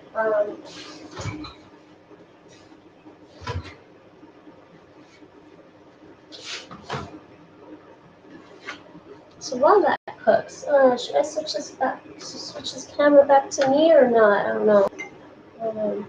No, I don't need to. Just grabbing the meats from the fridge and also the shrimp. Oh, yeah, and also the shrimps. Wow, that was dumb. Whacked my hand on the two doors. Shrimps. So, sadly, to get really, maybe I will switch this camera back. Let me switch this camera back. To get, I don't know if I can show that here. No, yeah, you know what? I'm gonna switch the camera. That camera. All right, so it's hard to see, I guess. Maybe I'll choose the other one.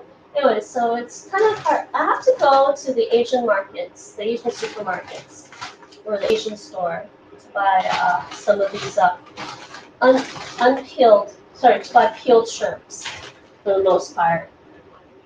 So this is Argentinian red shrimp, and it's peeled. So I'm going to add this to the pot. We also have chicken. It's chicken thighs. Salmon blocks. Cabayao is cod. And can you guys see this? Hey, this is catfish. I'm going to add these to the pot, but I think I need to cut open the packages first. Let's do that. This is good. This should be like this. Okay, so let's cut into these packages. Oh yes, and then there's this flucofis, which is plaice, I guess. So we're gonna add all of these meats into the pot and have a nice chicken, shrimp, or fish gumbo. Is what I'm making tonight. I've also in the past there was a little bit of shark meat one time in Toronto. We found some shark meat at the grocery store. And we made gumbo with like shark meat too one time, which was really fun. Technically, we should usually use a chicken or fish stock instead of water, but this is the lazy way and tastes fine in the end. No, who says you have to use chicken or fish stock? If you're already putting chicken, there's enough chicken flavor. Otherwise, it's going to be too salty. That doesn't make sense at all. It's not just like if you boil chicken in water for like 6 hours or something, and then you use the water from that. Doesn't make a difference. I mean, we added water and then we're adding chicken. We're making the stock at the same time. Usually the stock has bones. It's cooked with bones. So. Well, I don't know.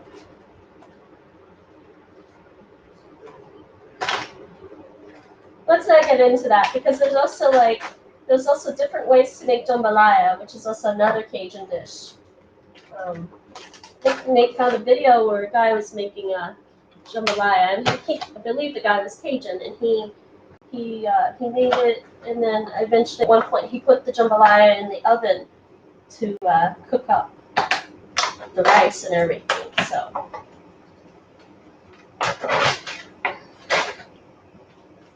I'm going to open up all these packages. I'm going to turn on the sink so I can wash my hands right after I touch all this meat, right? Kitchen safety, sanitization, keeping everything sanitized to some degree.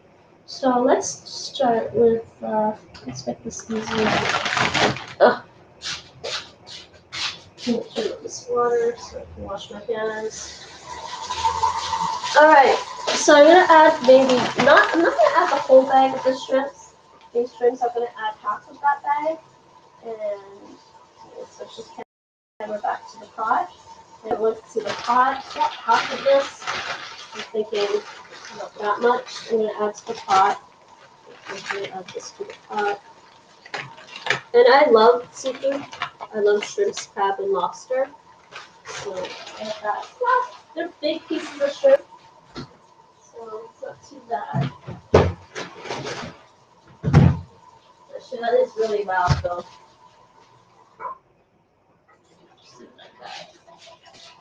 So I added the shrimp. Let's add the chicken. Add the chicken here. And I believe these are skinless, boneless chicken thighs. And we use chicken thighs in our gumbo because it has a nice flavor. And you know, it's save chicken breast for something like a chicken fillet or a schnitzel, or you know, or a chicken cutlet or something like that, or fried chicken. But use the chicken thighs for your gumbo because it's just gonna boil down. Salmon pieces. Oh, this is frozen. Oh, it's not that frozen. I stupidly did not put these in the fridge last night. I should have taken them out of the refrigerator and put them in the fridge last night. It's fine. Again, like the chicken, the salmon blocks are gonna boil down. And the other frozen fish was this one. Wait, actually, wait, Nate. The kabayao is marinated. What's this marinated with? I just noticed this is marinated kabayao.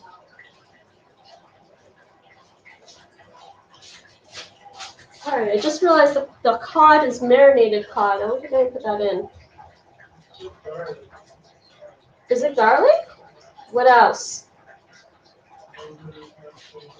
A little bit of what?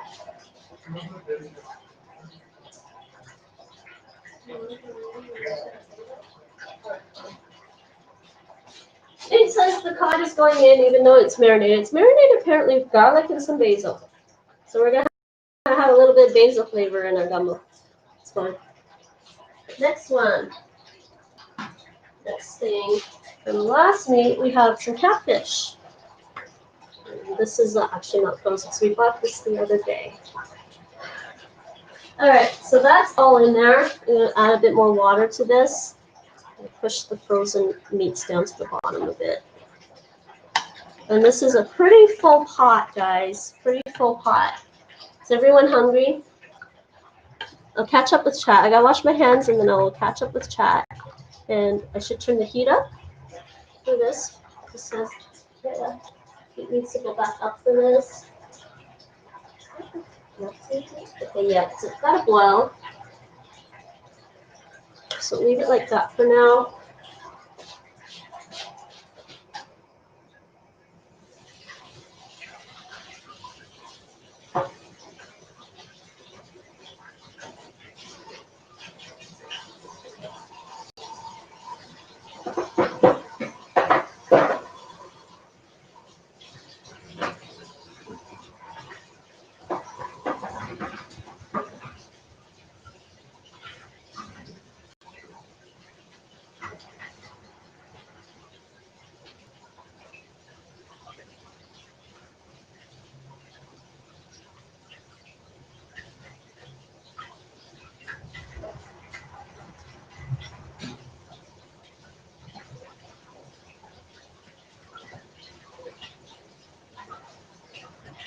All right.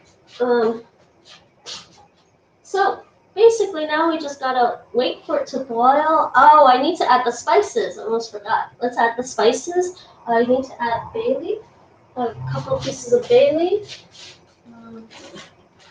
Let's see. So we've got bay leaf.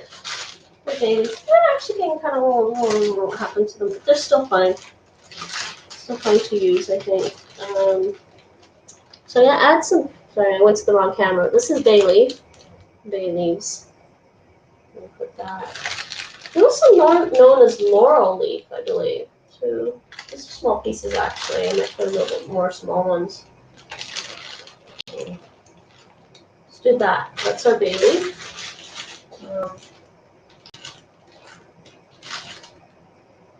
Yep.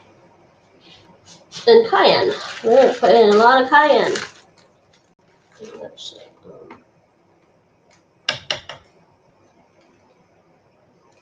Get this one out for a second. I'm going to use the spoon so I can see how much cayenne I'm putting in here. So this is everyone can see. Here's the camera. Cayenne. I actually bought this when I was back in Canada. I shipped my cayenne over because it's a lot of cayenne. So Nate, how much cayenne do you want me to put in?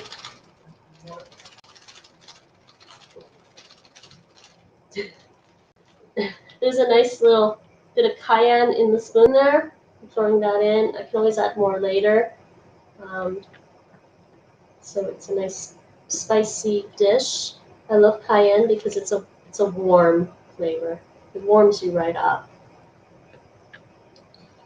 And like I said, forget chicken soup for the soul. Sometimes if you can have a nice pot of gumbo, it's great.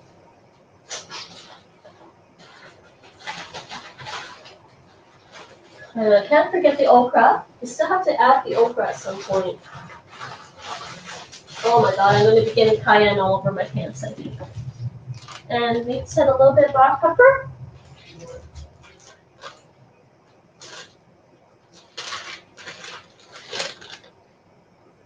How much black pepper? As much as the cayenne or less? Probably less. Okay, there's a little bit of black pepper powder.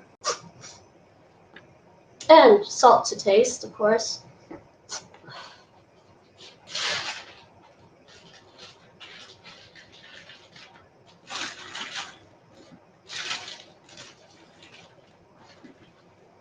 Okay, and oh, excuse me. That's the pepper and cayenne getting to me. And a little bit of salt as well to taste. Oh, did the black pepper get stuck to the spoon? It did, I think.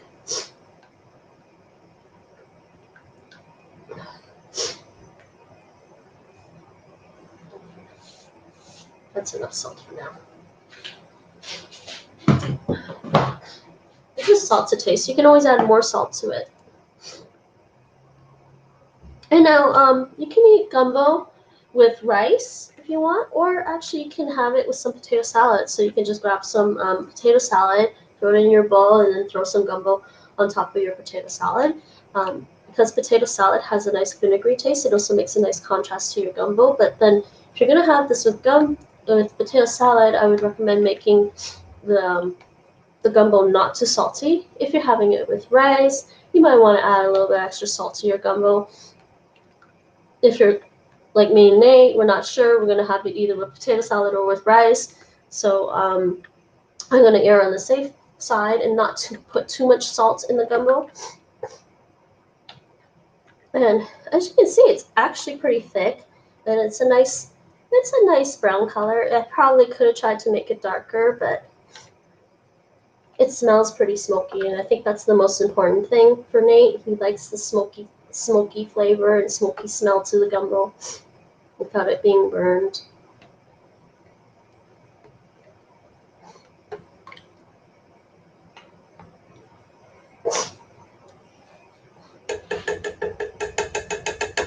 Okay, give me a second and I will still try to catch up with chat.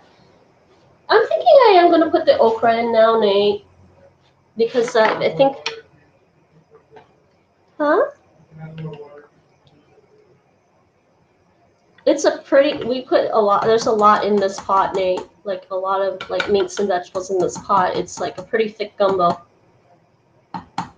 So, I'm going to add my okra now, actually, because I think the fish, the shrimp and the fish are sort of cooked a bit. I'll start adding this in. Let that cook up too. And like I said, it's funny how thick this gumbo is, because the okra is going to make it even thicker. And so for the okra here, they don't sell okra in like your standard Albert Heijn grocery store in the Netherlands. So we have to go to a Caribbean store, and funny enough, that's where I eventually found some okra. It was at a Caribbean grocery store. I couldn't even find it in the standard Dutch market, unless it's one of the more bigger ones. Maybe there's some there, but I never saw okra at any of those places. So I ended up walking into a Caribbean store and checking it out. I was like, wait, there was okra right in front of the cashier. I'm like, oh my god, it was here all along. I walked right by the store. This is going to be a really, really thick gumbo. Probably should add some more water.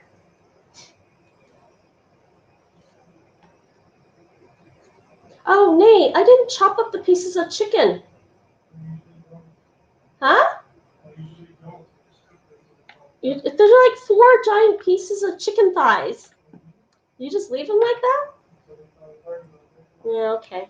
Yeah, we are going to cook this for a while. But you can see that it's a pretty thick gumbo we're making. And hi, I am going to catch up with chat. Let me rinse off my hands a bit. I'm going to add a bit more water to this too. And I also should throw some things in the garbage. More water.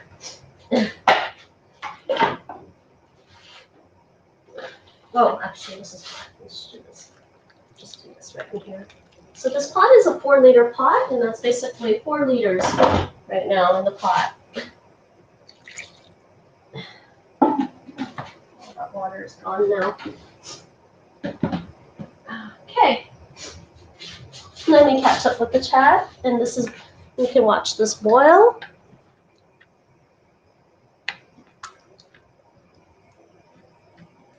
Maybe I'll turn it down just a tad. Doesn't need to be on maximum. It's starting to boil. All right.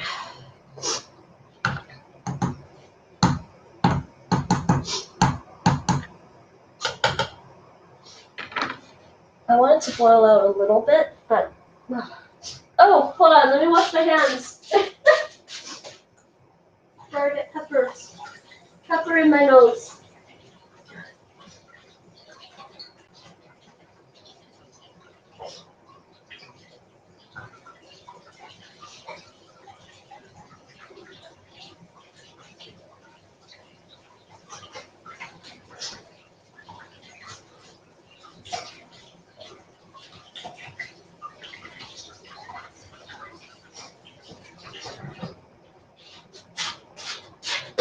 Hey, how much potato salad did you buy? Just the 1 container?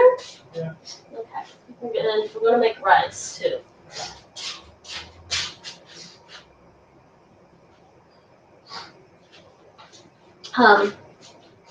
Okay, I can catch up the chat now.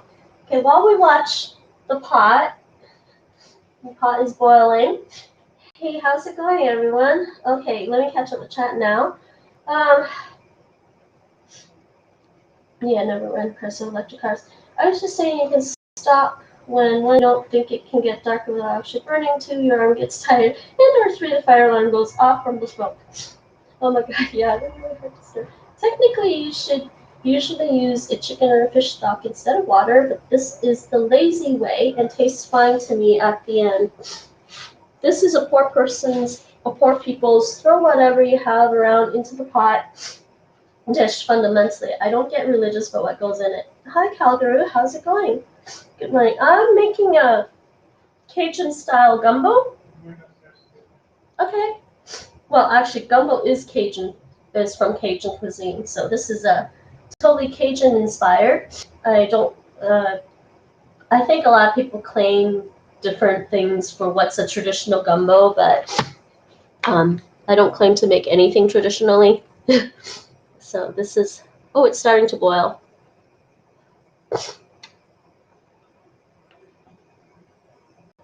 It is starting to boil. And how are you today, Calgary? How's it going? How's your day starting out? And yes, this is my first cooking stream, guys. Welcome, and thank you for being here.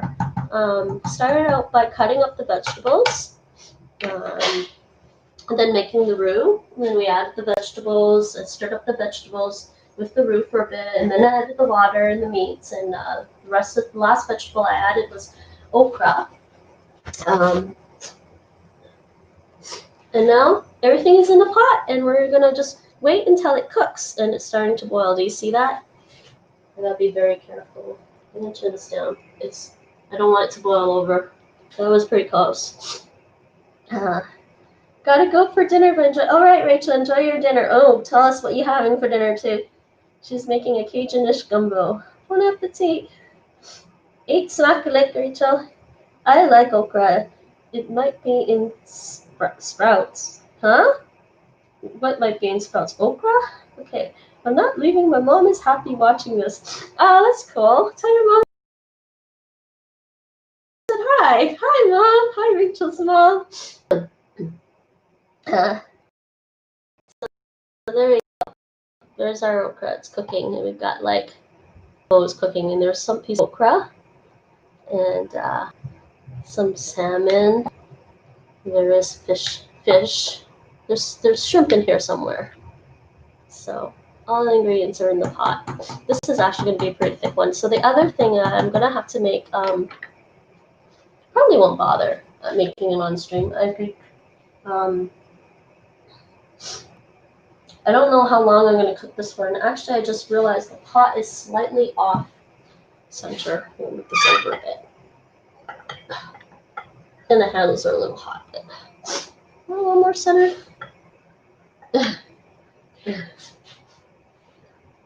So it might be pretty long time before it's actually cooked and I'm ready to eat it. And she says hello. And so yeah, that's basically how to make gumbo. And you just cook it for as long as you want. I mean, obviously you cook it and make sure the fish and the meat is cooked thoroughly first. And then, but any point after that, you decide when you want to eat. So the next thing is, if I want rice with it, I can just make some rice in my rice cooker. Let me see if I can, I'm going to switch the camera over so you guys can see. We got this nice little rice cooker, which is also can make risotto, and it's also, well, it's a rice cooker, so it's a steamer. It's a rice cooker and a steamer, and it has a saute sear setting, and you can also make risotto in it, which is the Italian dish. Let's see if I can switch this camera. And I can pull the rice cooker out carefully. There's the rice cooker. Oh, I don't know if you guys can see. There's our rice cooker. And there's the settings on the bottom. It doesn't take very long to make the rice, so like maybe about 15 minutes before I'm ready to eat the gumbo, I'll just put the rice in the rice cooker. And it's like, your standard rice cooker has an automatic setting. Probably 3 portions of this with rice in the rice cooker. And then there's a nice line in there labeled 3 that you're supposed to fill the water up to. That's usually how you make your rice, and then you start it to make rice. And I don't make potato salad. We buy potato salad from the grocery store. Here's our potato salad. Actually, it's a potato and egg salad. So we bought this at the grocery store, just at Albert Heijn. Aardappel, Dutch pork potato, vrije uitloop-ei. Vrije uitloop-ei is like free range. Yes, thank you. I couldn't remember. It was free something. Like free walking. Literally, it's like free walking egg, free range eggs. This is the grocery store, major grocery store chain in the Netherlands. So we just bought this for our potato salad. I'm trying to decide what to do because this isn't fully cooked yet. We're waiting for it to cook and boil a bit, but there's nothing else to this really,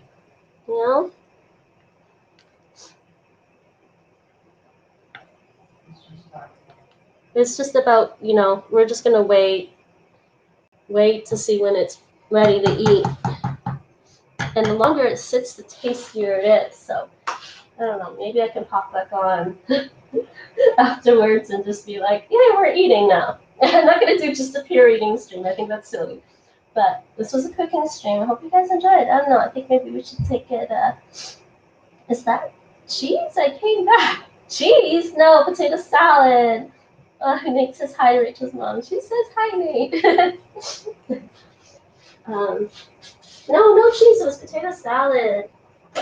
Potato salad. You can have gumbo with the potato salad. I don't think you would want to put cheese in gumbo. I don't think you'd want to put cheese in gumbo. Or unless you were looking in my fridge and realized I had cheese. I do have cheese. So, Yeah, it would be really weird to put cheese in gumbo. At first, I was thinking maybe potato salad was strange with the gumbo, but the vinegar flavor is actually kind of nice and sort of complementary somehow with the gumbo. Yeah, and I think about it, like some of the hot sauces that you would use in some of the various Southeast Asian dishes. Vinegar with the fish isn't too bad, actually. So I think that's pretty much it. I'm gonna let this cook for a little bit. Maybe what I'll do is I'll take some pictures of it afterwards when we're ready to eat. I'll try to remember to take a picture of it when we're done, when I served it up in a bowl. When we're ready to eat, I'll take some pictures and post that in the Discord or something. You can put cheese in anything, but you have to choose it wisely. I don't know about the cheese in this. I had potato salad and gumbo in houses in the swamps in Louisiana made by old Cajun ladies, so in my opinion, it's legit. Too many ins in a row. Hi, Mike. Mike, you missed all the food. You want an eating stream afterwards? Well, there's a food and drink category. I don't think you really want to watch me and Nate eat gumbo. We're just going to wolf it all down. I'll take some pictures of it, though. Hi, Mike. Hi, Mike. You showed up just in time for the food, right? Oh, that. No. Yeah. And how are you, Mike? Mike, when are you going back to Oslo for school? It's a pain to get the gumbo started. Then it's mostly waiting and stirring once in a while. Yeah. In contrast, making congee, basically Chinese rice noodle, is a lot harder. In Cantonese, it's called juk. Making juk is a lot harder, and you kind of have to like pay attention to it like throughout the whole process. Whereas gumbo, you have to pay close attention at the beginning when you're making the roux, and after that, it's just like sitting there and waiting for it to cook. It's kind of like at this point, it's kind of like waiting for a stew to settle down and absorb the flavors and cook up a bit. And that's it. I spent 3.5 hours getting the names of 508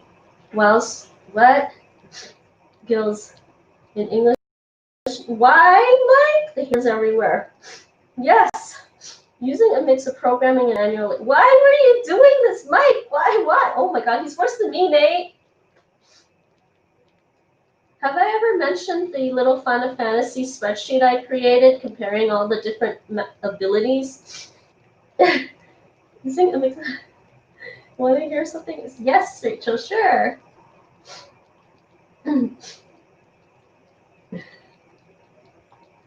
We're waiting.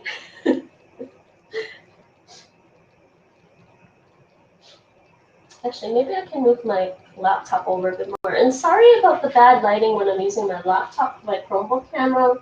The landlord in his wisdom decided that the light above me, he didn't actually install that light, the one that's supposed to be, there's supposed to be a light here, but he didn't install that light. He only installed the light over there, so when I have my Chromebook over here, that light is kind of casting a nice little shadow.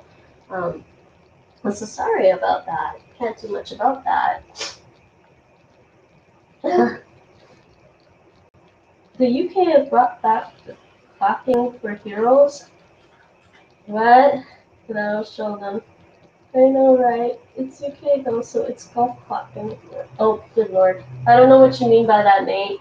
Golf clapping. Golf clapping is nice.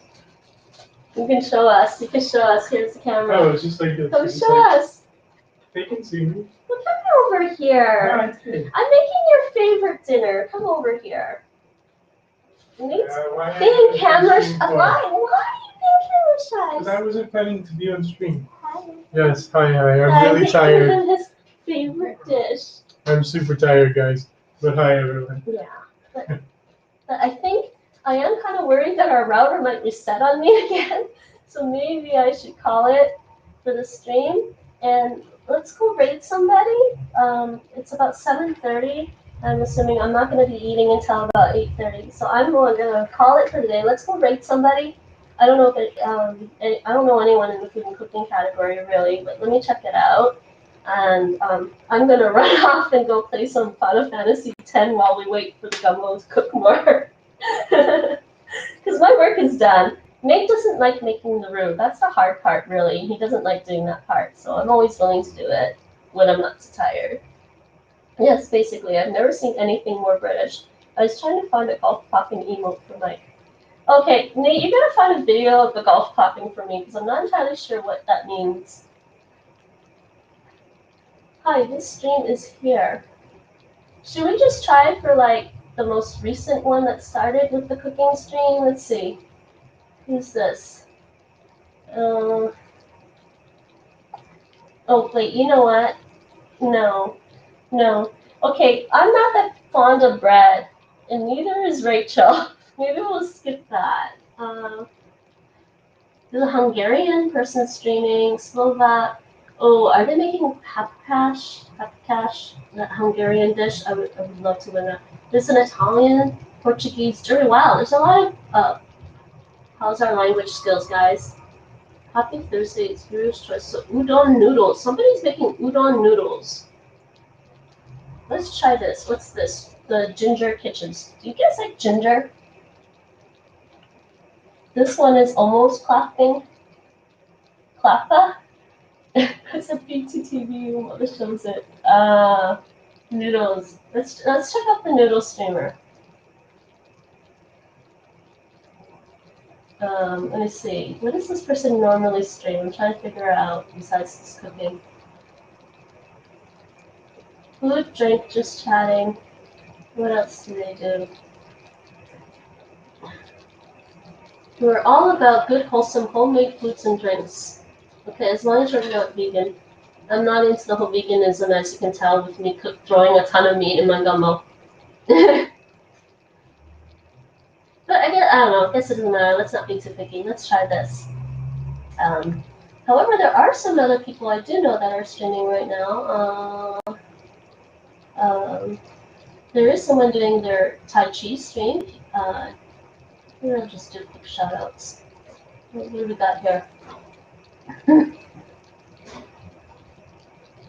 I'm going to do a quick shout out for the person doing their Tai Chi stream. Noodles. You guys want to see noodles? We'll do that.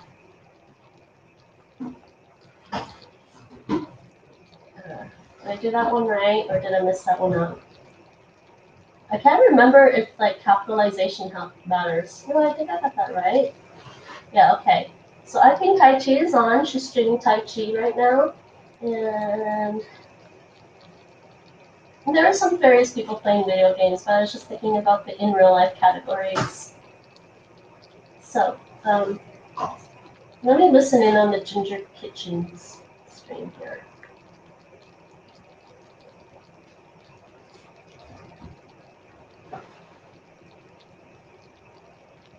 Adrenaline, you're raiding. I'm about to go raid somebody else for the raid. Oh my god, where's the dragon?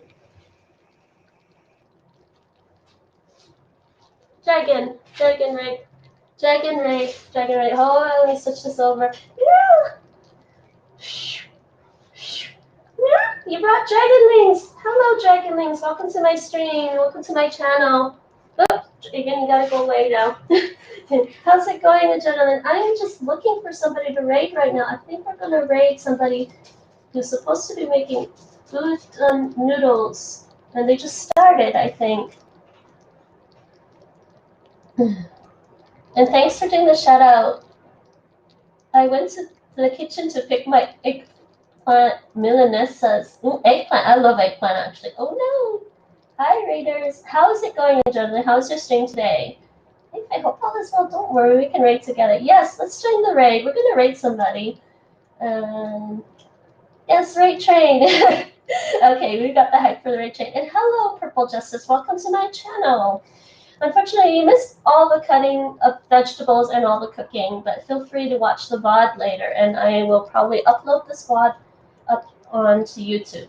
And so cute. It's good. No worries. I'm well. Thank you. I hope you are too. I am good. Hopefully my internet doesn't cut out before we finish the raid. So let's just click. Oh, wait. Follower only chat? Really? No, don't do that. Sorry, no noodles, guys. Follower only chat. Cooking pasta and drinking a beer. Pasta guy? It went really well. Sig brought his peeps over, and I progressed in some stellar. Sounds like you had a tasty afternoon. Oh, not quite tasty yet. Haven't had a chance to eat it. So I made gumbo tonight, just to show everyone how to make gumbo, because it's a very tricky dish to start cooking.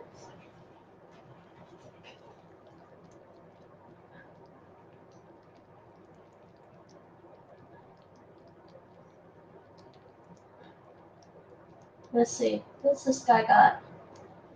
Car nerd, foodie, bearded, stucky, Scottish, and a bit cool, and the real schnizzle. I don't know. Let me listen to this.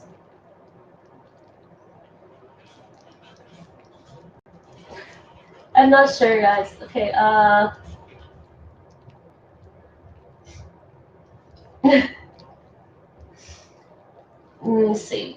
We had quite the support today. I'm glad you could get some submarines for yourself too. Some submarines. So there's time black hole speaking from experience. Oh, Nate, you played it. Gumbo. I like things that are like gumbo. Yes, that's another dish that I like to make sometimes. Okay, you know what? Let me check the stream again. If he has follower only chat, I'm not gonna get too picky, but let's just make sure he doesn't have follower only chat on because that ruins the raid. Cooking pasta, okay. I can't stay for very long, so I'm gonna pause this, and we're gonna raid somebody cooking pasta and drinking beer. How's that, everyone? So I'm gonna say, huh? Oh, geez, what is going on? Okay, I don't need to know. Oh my God, why are you popping up on me Twitch like that? I don't need to know about that right now. I was trying to read my chat. I know, pasta, right? Versus bread gets me every time. Let's get this name right. Send it to him. I'm worried my router will reset itself before I can finish the stream, so that's why let's go raid. Say NinjaBot raid. Thank you guys for being here, and again, thank you for the raid, gentlemen. Dragonlings are always welcome here, and let me catch up with the chat. Somebody is making pasta. I gotta go back. Gumbo and jambalaya are both really good. I've been really into those of late. This one more for lactose sensitive. Jambalaya is good. I love jambalaya too. And paella. Yeah, played a bit too much of it. Yep, submarines. More in more than one sense rivals. I'm still learning, and there's a couple of things I don't get actually, mainly around keeping other civs out of my territory. Oh yeah, Civ. That's true. I still have to play more Civ. I found the war part kinda exhausting. Hoping they catch it. We will see. Fun though. Alright, thanks for the stream. You're welcome, Rachel. Maybe I'll do some more cooking streams. My pleasure. We will go together. Everyone's like, alright? Alright. You're welcome. And see you all later, guys.